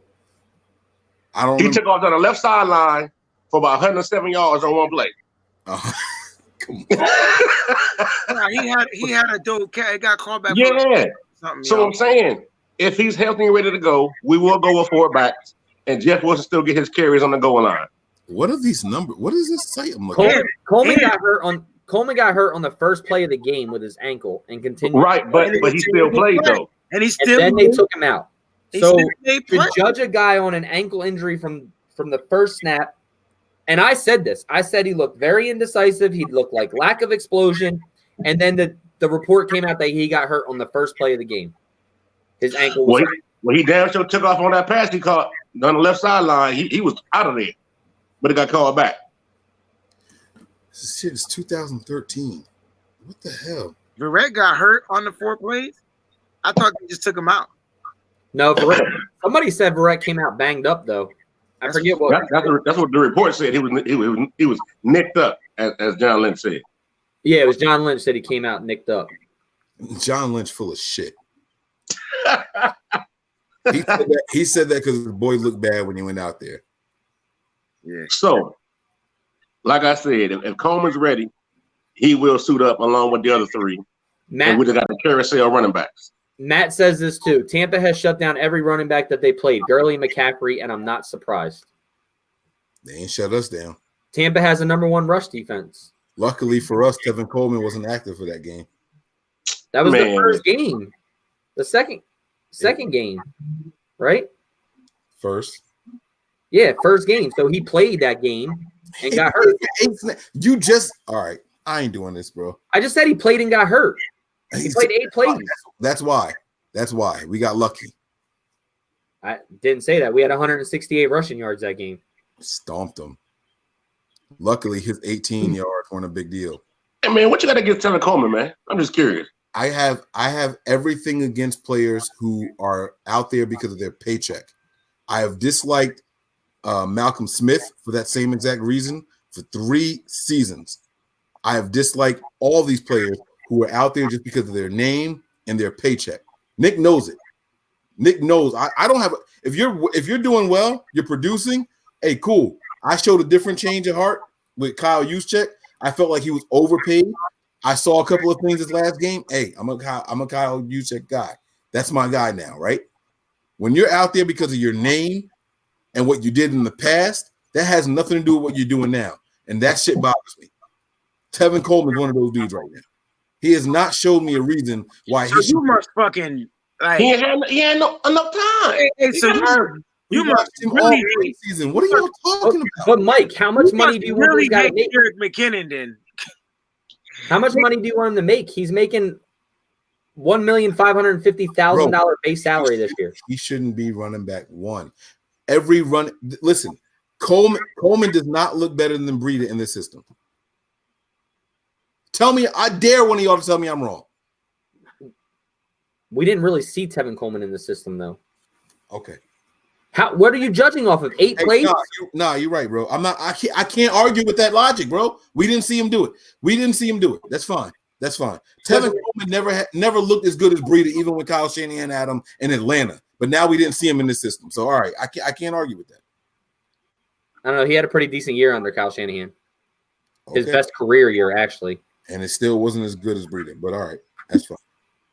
What do you have? 800 and some odd rushing yards. Breida's never hit 1,000 either, and Breida's my guy. But Tevin Coleman has a $1,550,000 base salary this year, and a $3.6 million cap hit. He signed 2 years, $10 million. But that don't sound like a lot of money to me. That's not a lot of money for a running back. And Coleman had 11 touchdowns under Kyle Shanahan. 11. Bro, you're talking about career, like in the 3 years. Bro, Tevin Coleman had 520 rushing yards under Kyle Shanahan in 2016. Oh, we really need that, don't we? We got to go running for that right now, don't we? Come on, get the fuck out of here. Why? Man. We were happy with Carlos Hyde with those numbers. Carlos Hyde never had 500 rushing yards, bro. Never, ever in his career, ever missed me with that. The lowest he had was 620. I think 500 rushing yards being the second option as a running back is pretty goddamn good, especially if Freeman is your number one. Coleman was the number one. What are y'all? All right. Okay, so wait. So Mike, number one in Atlanta. So do this shit no more. Bro. So Mike, so are you saying that Coleman is more proven than McKinnon? I mean, McKinnon's more proven than Coleman. No, fuck. I've hated McKinnon since the day we signed him. Okay, I just wanted to make sure. Sure. There's no bias on my end, bro. I don't have a bias. I have no bias at all. These dudes make money for their name and their paycheck, and they get these positions. I hate it. I was the person saying Richard Sherman was overrated last year. That was me because of salary and just getting out there on the field and playing just because. I hated that shit. There's no on one leg, bro. I'm not one of these dudes that just change and flip flop based off of, oh well, I don't like Richard Sherman. No, Richard Sherman has showed me something this year. I like him more this year. He's still, but he's better than what he was last year. Carlos Hyde had 2 years over 900 yards, and the other 2 years he didn't even break 500. Okay, I got it right here. It's 2014, 83 carries for 333 yards. 2015, 115 carries for 470 yards. What'd you say the first time? 83 carries for 333 yards. That was 83 carries. Yeah.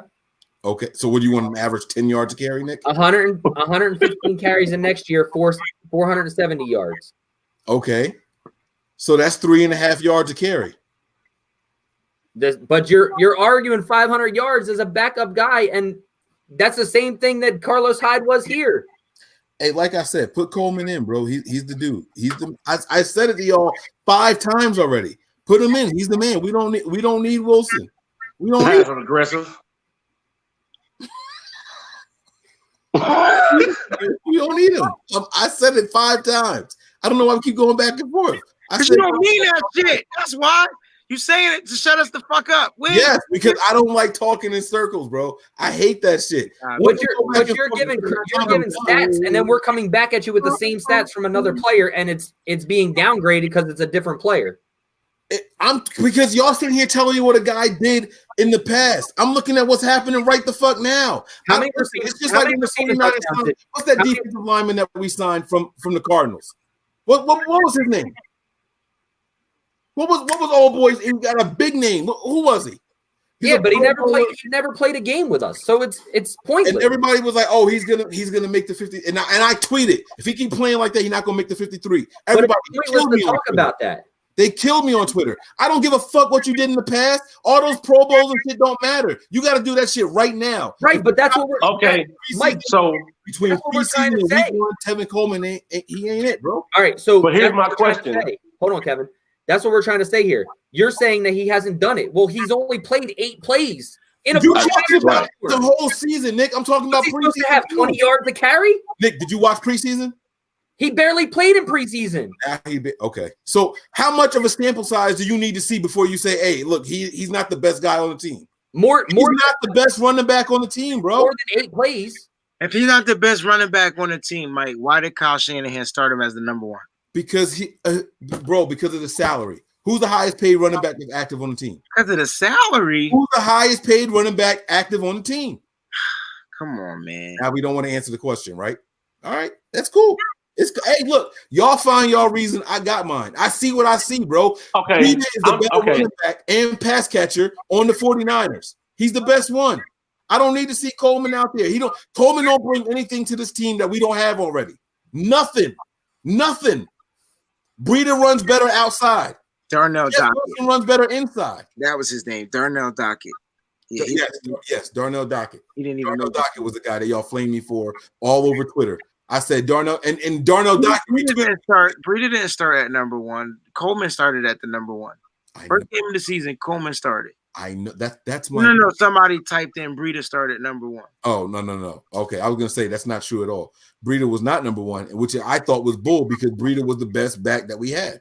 I don't like giving guys positions that they didn't earn. Beat this guy out. Jim Harbaugh went on this long speech and he gave this long soliloquy. And what was the word that stuck out? A meritocracy. So that shit. So Kyle didn't feel like Coleman beat him out. Kyle only started him because of the money.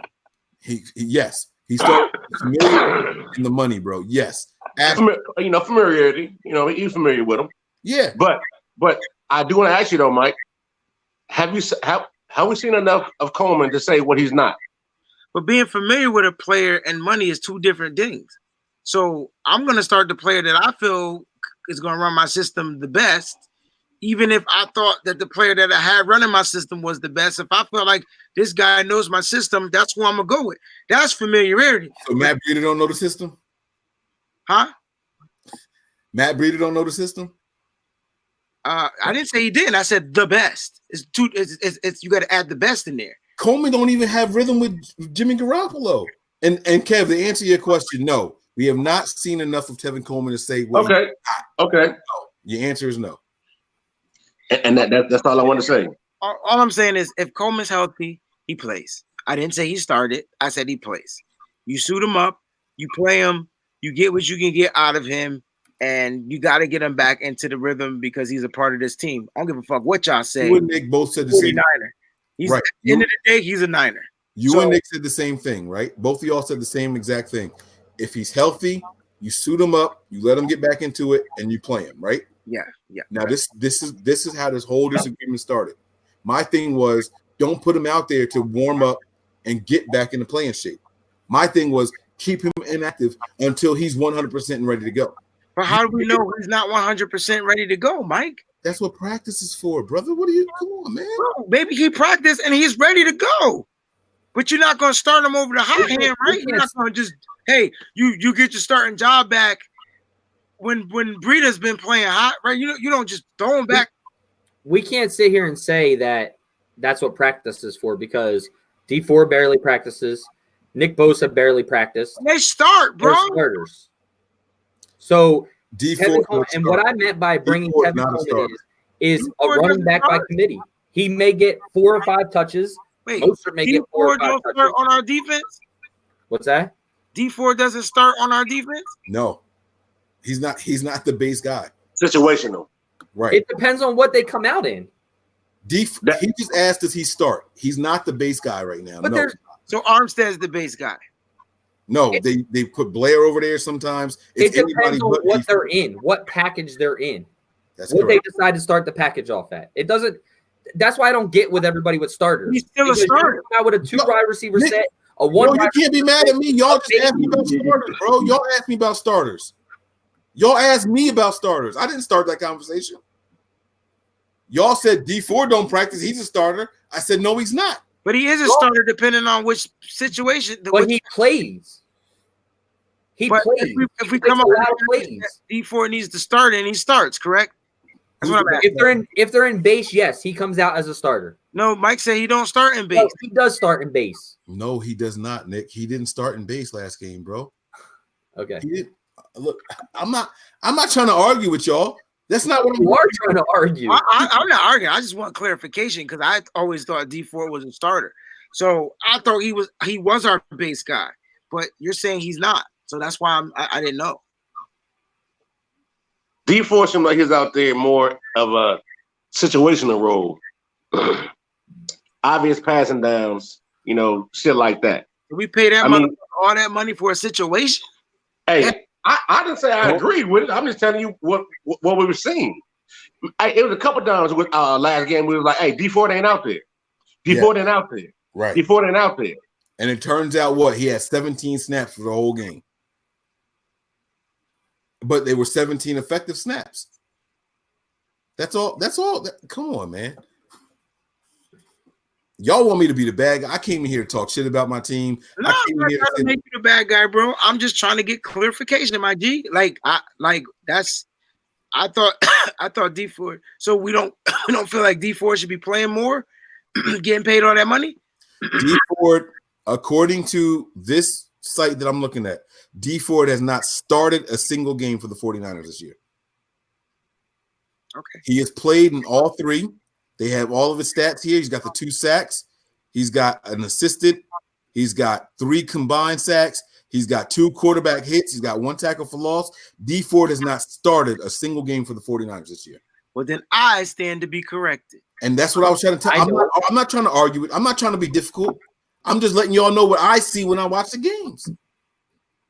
That's all I'm doing with y'all, man. Like that's just what I'm telling y'all, man. Look, I know that we want Mike to be the fucking crazy guy on the show. I'm not that guy. If Tevin Coleman comes out and he looks like he should be RB1, make him RB1. But what I'm saying is, he's healthy enough to play is different than he's ready to play. There's a difference because Jason Verrett was healthy enough to play. He wasn't ready to play. We saw that. And the Niners regretted that immediately. This is not a game that we can afford to take those chances with. If Tevin Coleman's not ready to play, keep his ass on the sideline, bro. Don't waste a roster spot. We only get to dress 46 dudes. We got too many injuries on this roster right now to sit there and put these guys in there. And then we got guys saying Mike is blind. Hey, look, I don't know what I said D Ford ain't a starter. Nick said yes, he is. My man Wayne said yes, he is. I don't look at he's not a starter, but I'm the one that's blind. How I ended the one that's blind, I'm the one that's right.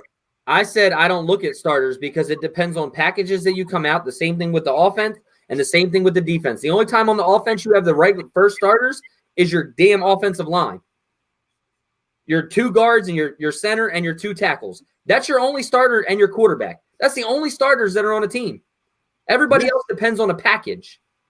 So to sit here and base what you're talking about as a starter, there's no way to say it because you don't know what personnel they're coming out in and you don't know what position they're coming out in on defensively. I never argue with y'all against the packages and stuff. I was just telling you what I've seen. But to say somebody isn't a starter is different because you can't classify somebody as a starter even if you don't every week. Nick, even if you don't classify him as a starter, he got 17 snaps, bro. That's not starter snaps. It was 17. He's situational. He's Alvin Smith in 2011. That's what the numbers tell you. That's what the numbers tell you, Nick. I feel like we see him more on the field than 17 times, though. You telling me my eyes only seen him 17 times? I'll pull it up for you. No. I got it. I'm just saying it's weird. That I felt like I've seen him more than 17 times, right? Like that's what I feel. But that ain't what they're saying. So I mean, he wasn't out there a lot versus Pittsburgh. He wasn't. Plus he with the injury too. So like that's probably helping. Hey, look, against Pittsburgh, I lied. It was not 17. My apologies. It was 16. It was 16 against Pittsburgh. That's the game I was talking about. Now, against Cincinnati is different. And this is what you're talking about. It was 24 against Cincinnati. It was 40 against Tampa Bay. So it's getting less and less every game for D Ford. I was talking about last game. But so I thought you meant his whole since the season started was 17. No. I said 17 talking about last game. See, that's why I said we didn't see him more than 17 times. That's why I said it. That's why I was saying that. Oh, yeah, all right. Yeah. He got 40 the first game, 24 the second game, and 16 the third game. Now that's not a good sign because he gets way too much money. He gets way too much money to be only getting 16 snaps a game.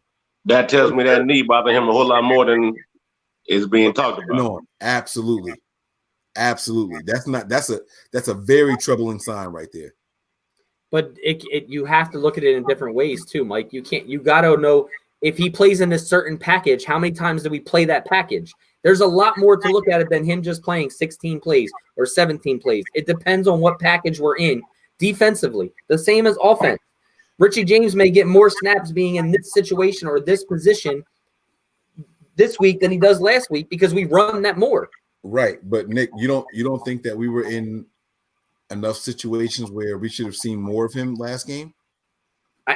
I don't know. I'll go back and look at what we were in. It was a close game all game. I think it was a one-score game the whole time, right? From start to finish, it was. I don't think either team had 2 scores on anybody, right?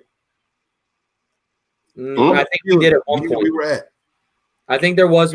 I think we did at one point, and then that's when.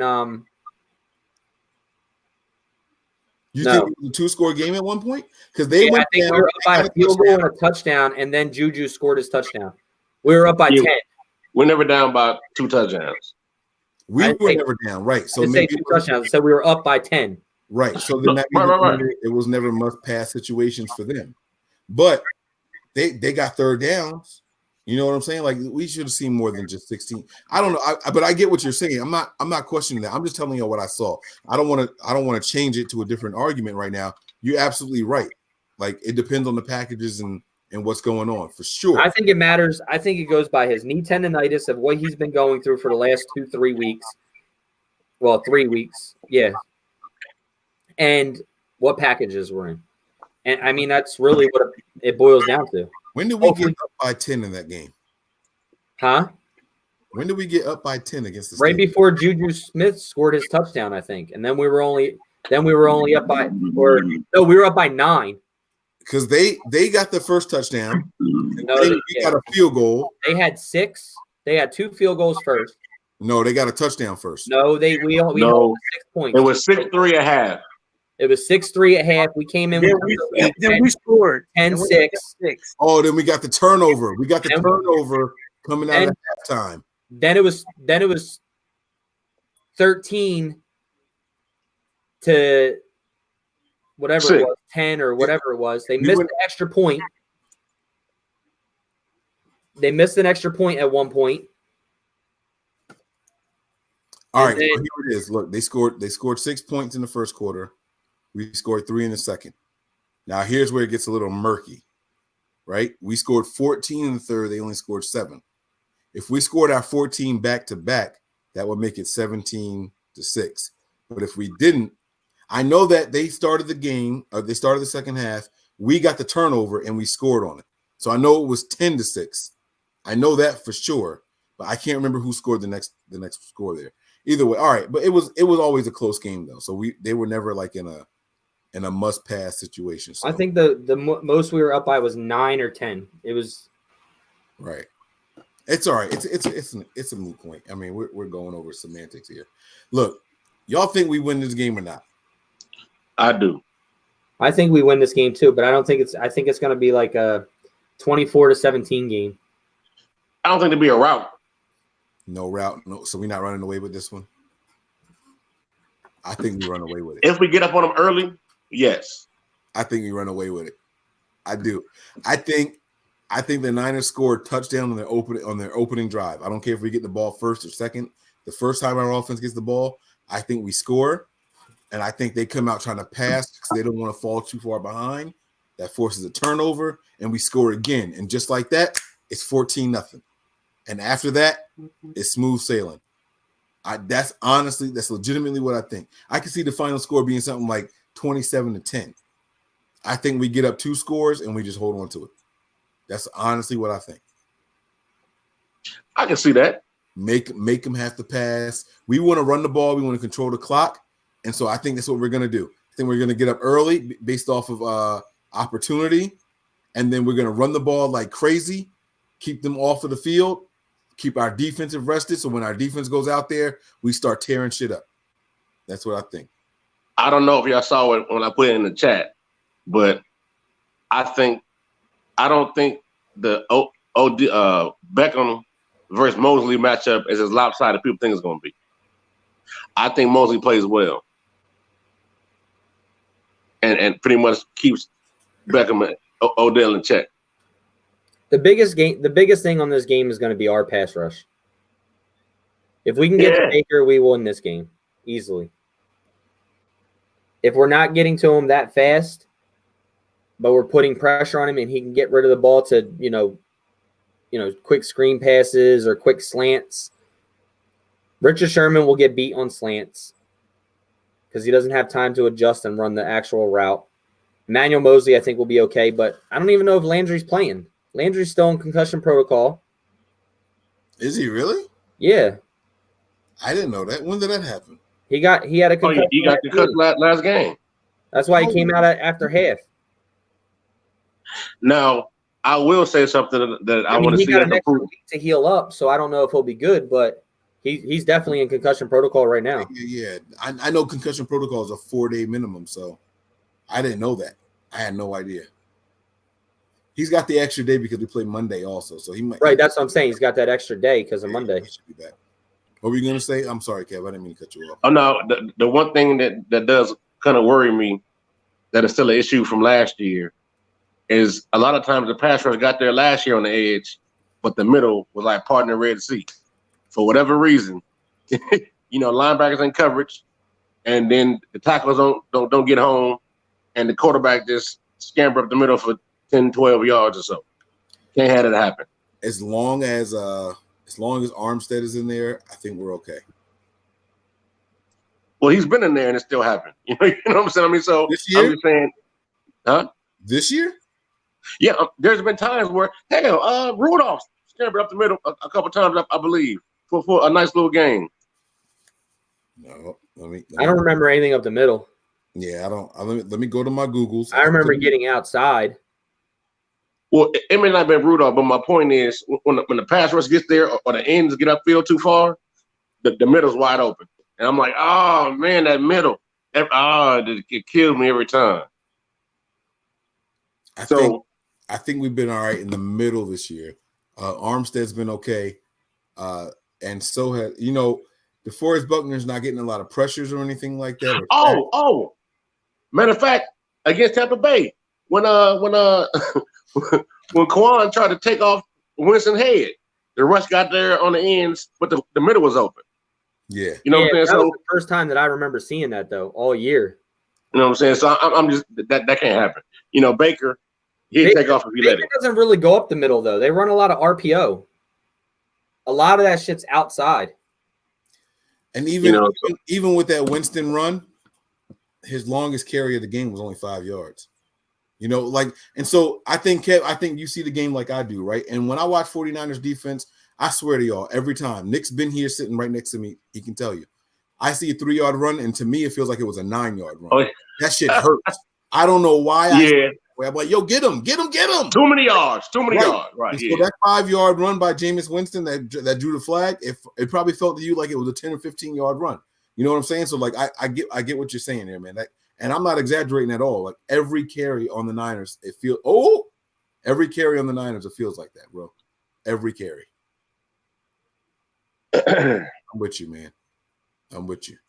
So look, I got us winning by more than 2 scores. I'm gonna say it now. Back and forth. I say we win. I've been trying to keep people guessing. I've been all over the place saying, "Oh, y'all should be worried about this. Y'all should be worried." Listen, the Niners winning by 2 scores, bro. You watch. Hey, I love to see it, and I'm not saying it can't happen. It's gonna snowball out of control, and it's gonna be great. And hopefully, we can bring another show to y'all this weekend. If we jump on early, that's it'll be that. If we jump on early, yeah. Before we do the overreaction show on Monday night, by the way, I took off of work on Tuesday. I already told my manager I'm not coming in because the game going to be over at 11:30, 12 o'clock. We got an hour worth of pressers, and then we got the overreaction show that's going to be 2 hours long. I'm not going to work on Tuesday. I already told her I'm calling out. It's going to be a great overreaction show, man. I can't wait. Hey, speaking of which, I got to be up in the morning. I just want to get on here right quick. Y'all talking about the running backs and everything, and my Wi-Fi was off for a while, but it finally came back on. But yeah, man, I say we win, jump on them early and often, stay in bigger face, and we keep Myles Garrett out the backfield. We'll be good. How many backs active on Monday? 7. This man almost made me piss on myself. Look, if Coleman is ready, he plays, and so does Jeff Wilson. So Wilson. I just figure we find a way to do it. We'll see though, man. Wilson, Coleman, Breida, Mostert, and Juice. So you got all 5. Hey, it's a carousel. All right. Okay. Hey, look, you know what? I'm talking all this shit. Let me tell y'all something right now. And I'm gonna say this so people don't kill me for it. If that happens, I'm gonna be excited because Nick, what have I been saying I want to see all off season? 2 running back sets. I've been saying it all off season. If they do that, it's gonna happen. So I'll be excited about that too. Oh, I love to see where you got Breida in the backfield and Coleman in the slot, or vice versa. God, let's go. Yes. I love it. Yeah, that's what I'm talking about right there. Which is another reason why I can see us going over 4 backs on game day. All right, we'll see. If it happens, I got a reason to be excited. I just don't think. I think it's like less than 2% chance it happens. So, all right, man. Be safe over there. All right, man. All right, man. Y'all take care. Y'all be cool, faithful. All right. That's my man Silverado Kev. Y'all make sure y'all give him a follow. Wayne Breezy was in here earlier, so y'all make sure y'all give him a follow also. Nick, man, bro. Yeah, Daddy Miller. I see your comment. Yes, I've had to pee for a long. This is a big ass cup. It's my second one. I've had to pee for a long time. So, yeah. Mike drinking a bunch of bullshit in that cup tonight. Nick, yo, I feel like I'm the only person that be like keeping it 100. Like, bro, look, I've told you about Coleman. Like, I wasn't impressed with Coleman, and that's the thing I don't get. You were killing Coleman when you and I were talking, but I can't judge him off 8 plays, bro. Like, Nick, you can't judge somebody. It takes sometimes for running backs till the third quarter to get going. Nick, in the NFL, you weren't not feeling him because of the 8 carries. You weren't. No, I was feeling him, and this to back me up. I said before the report came out that he looked slow. He didn't look like he had explosion. And then the report came out that he hurt his ankle in the first play. Exactly. I gave that back to him because I can't judge somebody if they're hurt the first play of the game. So now I need to see it. But you said that even in the preseason that he didn't look right, Nick. You said those were your words, bro. I did. But that's also I seen him 4 or 5 plays. You can't judge somebody of what they're going to do off 15 plays. It's not fair to say he is, could be the 4th worst running back or the 4th best running back on this team or whatever. Like, I can't say any of that. Now, he could come out and play 2 or 3 weeks and Nick is breaking up. He's freezing. I don't know if it's happening for just me. It's on your side. You keep going, like, circling, and you're all right. So then, yeah, because you start talking and it just freezes, and then you come back. But I didn't start the broadcast, so it shouldn't be on me. All right. Well, I don't want to give people a bad show at the end of it here. Damn, we're already over 2 hours. Can't use it. Fuck. This was a fun show too. I would have loved to use this one. Oh well. Yeah, man. I don't know, man. Look, either way. I'm going to stick to my guns and say that if Tevin Coleman's active, we're probably going to lose. All right, I tell you what, I won't say that we're going to lose. If Tevin Coleman's active and we win, it's a 1-score game. I'll change it from I think that we win, but I think we win this game by 2 scores easily. But I don't understand why you think that. Because like you're talking about losing another player on the defensive side of the ball has nothing to do with the offense. No, I'm talking about Tevin Coleman. I'm talking about because you're mad if he's activated that you have to deactivate somebody else. It'll be somebody on the defensive side of the ball. It's not that. It's that when Breida or Mostert carry the ball against this defense, because they're how weak their secondary is, these guys are going to get 8-9 yards of carry. Coleman's not going to get that. That's the difference in the active guy right there, right? So when I see Tevin Coleman out there, he doesn't have that gear that Mostert and Breida have. All right. Tevin Coleman is a guy that he's going to get 3 yards, 2 yards, 3 yards, 12. Right. Breida and Mostert don't need the first 4 carries to get that 12-yarder. They'll get that shit off rip. And I think that's going to hold the Niners back when that happens. I think that's going to hold the Niners back. It's going to cause us to have to punt earlier in series and all that. And I think that we hurt if Breida is active. That's what I'm saying. Now, if Coleman is active. If yes, sir. If Coleman is active. Now, I'm not going to sit here and say that I'm going to retract what I said earlier, where I said that if he's active, we're going to lose. I'll retract it because I do think that if he's not active, we win by multiple points. Once you get past their front 4, the 7 behind them, Swiss cheese, bro.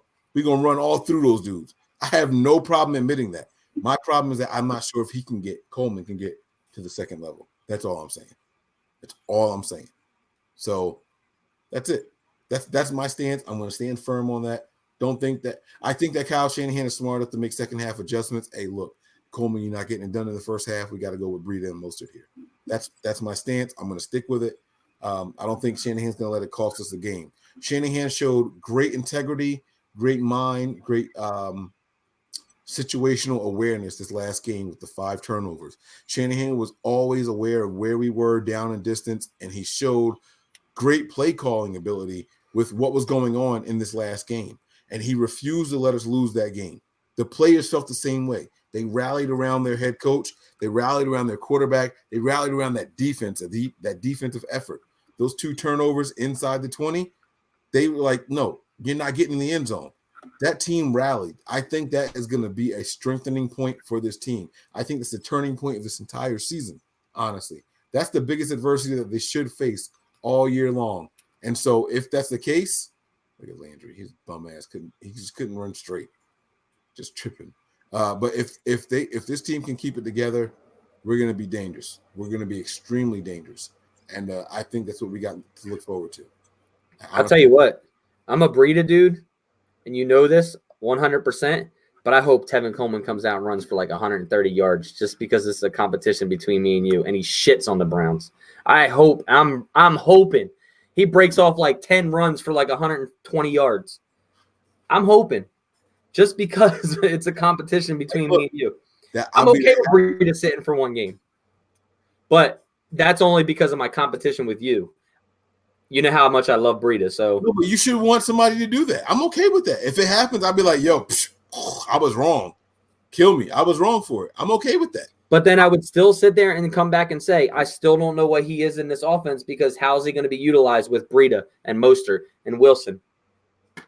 So I would still come back and say that even if he has a huge game, I would still come back and say, well, where does he fit in? We know what Breida is. We know what Mostert is. We know what Jeff Wilson is. Yeah, he had a really big game, but can he sustain that, or where does he belong? So either way, you're not going to get me to say, I'm wrong or I'm right, because I would still go back and say, well, not technically wrong or right, but I would still go back and say, well, where does he fit in? So Rhodes Matheson says Rhodes is our Mostert is our most powerful back, in my opinion. I don't think so. I think Jeff Wilson is the most powerful back. I ain't gonna comment on it. Y'all not baiting me. Nope. I would say Mostert might be the most explosive at the line of scrimmage. Mostert breaks the most tackles. That he does. That's a statistic that's tracked, and that's a fact. Yeah, but to me, where the reason I give it to Jeff Wilson is because when he's doing it, he's plowing through guys at the goal line. Right. Like there's 3 or 4 guys there. It's not just breaking a single tackle. No, I get you. That's why I said I'm not going to get into it. Context is important. Tim Duncan says, "Go fund me to get Nick to Santa Clara." All right, go ahead, bro. So, yeah. So Tim Duncan's in here. I just want to say what's up to some of you guys while Mike's got to run out of here real quick. The Ravens had the best rush offense in the league, and the Browns didn't break. This is true. Just feel good that we have these running backs. Hey, I feel good. And we've had so many injuries in the backfield that, we haven't really had this opportunity to rotate guys or keep guys fresh or healthy. And I think Breida and Mostert are their best when they're healthy like that, when they're fresh, when their legs are fresh. Instead of, Breida has had ankle injuries, a knee injury, a shoulder injury. But you don't see that. You still see that explosion. You still see that explosion from him this year because of the fact that we're rotating guys. Niners knocking Cole. What's going on, baby? Rhodes says, don't get me wrong, I love Wilson too. Yeah, no, Rhodes, I wasn't saying that, man. Wow, Niners talking 42-7. Niners knock them. Says Browns will lose 42-7. Speed kills. Been shitting on me all night, but he says worried about Garrett on school. Got to keep Jimmy upright. Look, thing I think about that is, like I said earlier, you got to have the the tight end chips and things like that, run things opposite direction, things like that. Because if the play's not in front of Myles Garrett, he doesn't continue to go. He's not one of our defensive linemen that turn around and run downfield and try to make a tackle. He just doesn't do that. He goes full bore frontwards, and that's pretty much it. Somebody said, Browns fan here, YouTube recommendations brought me here. Good show. Good luck Monday. Hey, to the Browns fan, if there's a guy that you watch on YouTube that likes the debate and is a pro Browns guy, let us know. Type his name in the comments here so we can reach out to him and try to do a behind enemy line show. We like to get someone on from the opposing team side. We like to try to discuss the upcoming game, let them give a game prediction, talk about strengths and weaknesses. So, Elijah, if you know anybody who's on YouTube that does that, please let us know. Greatly appreciate it. All right, and you have another reason to come back over here and watch another show before the end of the week. Yes, sir. Yes, sir. Yeah, Mike, I'm kind of sad that I'm not going to be at this game. My sister's husband is a Browns fan, and he's from Ohio, so he's been a Browns fan for a long time. He's like, you coming over to watch the game? It's going to be a good game. He's like, we're going to destroy you. Obviously, Browns fan talking shit. So I don't know if I'm going to go there and watch it or if I'm just going to chill at home and watch it. It's going to be weird sitting at home and watching it on TV. I'm going to stay home and watch it, but it's going to make the weekend really awkward for me. You guys know what I do on Saturday nights. I'm a cigar parlor guy, right? The guy who runs the cigar parlor is a huge Browns fan. He's the guy that I have the $100 bet with that the Niners go to the Super Bowl this year. And so he's been talking smack like, oh, my God. It's unbelievable. And so if we lose this game, I don't know if I'm going to be able to go to the cigar parlor on Saturday. I don't know. Oh, the following Saturday? Yeah, because we played Monday, but that Saturday coming up is going to be important. I don't know if I'm going to be able to go. I don't know, man. It's going to be so bad because he's not going to let me live it down. I walk in, he's like, "What's up, Mr. Niners?" Like that's what he called me, Mr. Niners. It's just going to be bad. It's going to be bad. We got to win this game. I got too much riding on it. We have to win this game. The Niners start 4-0, bro. Let me ask you this. If it came down to winning. Now, obviously, we want to win both games. But if you had the choice to pick, would you win this week or next week at the Rams? I would. If you had to go 1-1, who would you take? I would take this one. You would take this win? I think starting 4-0 is more important than starting 3-1. Yeah, but it's a division game too. I think it's more important than starting 4-1. The reason is because right now, the Browns are looked at as a team that just beat the hell out of the Ravens. They have the hype and the momentum, right? And meanwhile, a team that we already beat in Tampa Bay in the NFC beat the Rams. People already have us here and the Rams somewhere close to it. They might be a little ahead of us. They might be a little under us, but we're in the same vicinity as the Rams because we beat the team that they lost to. We beat the man that beat the man. That's us right now. The Browns, though, that 50 burger that they put up, people are like, all right, the Niners are in trouble. And I want to put that to bed. Give me the team that's right in front of us. See, I'm okay with losing a divisional game, bro. That's where I'm different. I think the divisional game is more important than this Browns game. That division game could literally come down to, like, I don't care about the respect from everybody else on who we beat and shit. Because when it all comes down to it, that divisional game is more important than this Browns game. Is it? Let me ask you this question. Watch this, right? The Patriots almost lost to the Bills on Sunday. Like, the Bills, honestly, I think if Josh Allen was in there still, the Bills would have won that game. All right?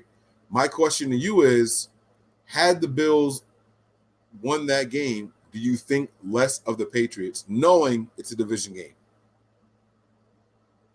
Damn, Nick froze. I thought he was like really emphatically watching me this whole time, like just waiting to give me a bomb-ass response. Damn, he really froze. It's crazy. All right, guys. Well, I don't know what happened to Nick. Hopefully he can pop back in here. If he can't, then so be it. I was like, yo, it's a really good question. Like, my man is locked in on this. He was like, nope, I was wrong. It's all good. But I wanted to ask you guys that question, right? So you guys can answer really quick. If the Patriots had lost that game to the Bills, would we look at it as, the Patriots aren't who we thought they were, or do we look at it as a division game, a divisional game? The Patriots usually lose a game to the Dolphins every year. We just brush it off because it's a divisional game. We don't sit here and say, oh, it's a big deal or da-da-da-da-da. And so I think it's more important to start 4-0, beat the team that's coming in with the momentum and the hype. The Rams are in this hand, and the Browns are here, and their trajectories are a little different. This is what's happening right now. Beat the team that's ascending so you get more respect. You beat the team that's going down, they're going to be like, oh, well, you beat up on those guys. So I say let's get those guys there. All right? So listen, fellas, anybody in here, I don't know if there's any females in here. I didn't mean to be sexist when I said fellas, but I want to thank you guys for checking us out, man. You guys already know the deal. This is Nothing But Niners, so make sure you guys hit that like and subscribe button. All right, make sure you hit the notification button as well so you guys know exactly when we're going live, impromptu shows, breaking news videos, and all that. The 49ers have made some roster moves, and we didn't discuss those, but they're minor roster moves. We let go of Anton Exum, the safety. He's gone, but the 49ers also added a guy, or brought him up anyway, Harris, from the practice squad. So that's a fun thing there. Marcel Harris is back now active on the 53. But make sure you guys hit the like and subscribe buttons. When there's big news, we do impromptu breaking news videos. We do them live and on the spot. Make sure you guys give us a follow on our social media pages. Our Twitter and our Snapchat are Nothing But the number 9 ERS. So make sure you give us follows on both of those. They're very good sites over there. Also, guys, make sure you give us a follow on the Twitter and Instagram page. We are Nothing But Niners. That's spelled all the way out with spaces in between. And last but certainly not least, make sure you check us out on the website. That is www.nothingbutniners.com. So if you guys have any questions, comments, concerns, you can reach us over there, nothingbutniners.com. You can even send us an email. It is nbniners@nothingbutniners.com. Nick, what's up, baby? They got you live, loud and clear. What's up? Yeah, I don't know what the hell happened there. My whole house just crashed. Power, everything. Oh, you lost power in the house? Yeah. Oh, damn. Is it storming out? I know it's supposed to rain tonight, but that's crazy. Nah, it's not raining or anything. So everything went down on my end. So all right, power, everything. Well, we got my man Nick back over here, guys. I already gave all the places to follow us and everything. Make sure you guys hit us up on the wherever you listen to your podcast to. iTunes, Stitcher, TuneIn, iHeartRadio, Google Play. Anywhere you listen to your podcast, we are there. You can search NB Niners, NBN, Nothing But Niners, 49ers. We'll come up with all of those searches. And that's really it, man. Nick, is there anything else you want to say before we get up out of here? Nah, man, I'm good. I apologize for that, guys. Don't know what the heck happened. Maybe somebody hit a pole or something, but I apologize about that, but I'm good. All right, guys, you heard them. All right, make sure you give me a follow. I am 49ers Mike _NFL. My man Nick is 49er Faithful 365. That's all day, day. Give him a follow as well. And we're going to get up out of here. It's been a long night, been a fun show. Prepare for glory. Anticipate pain. But always remain faithful. We out of here. Peace. Bum, ba-da, bum, bum.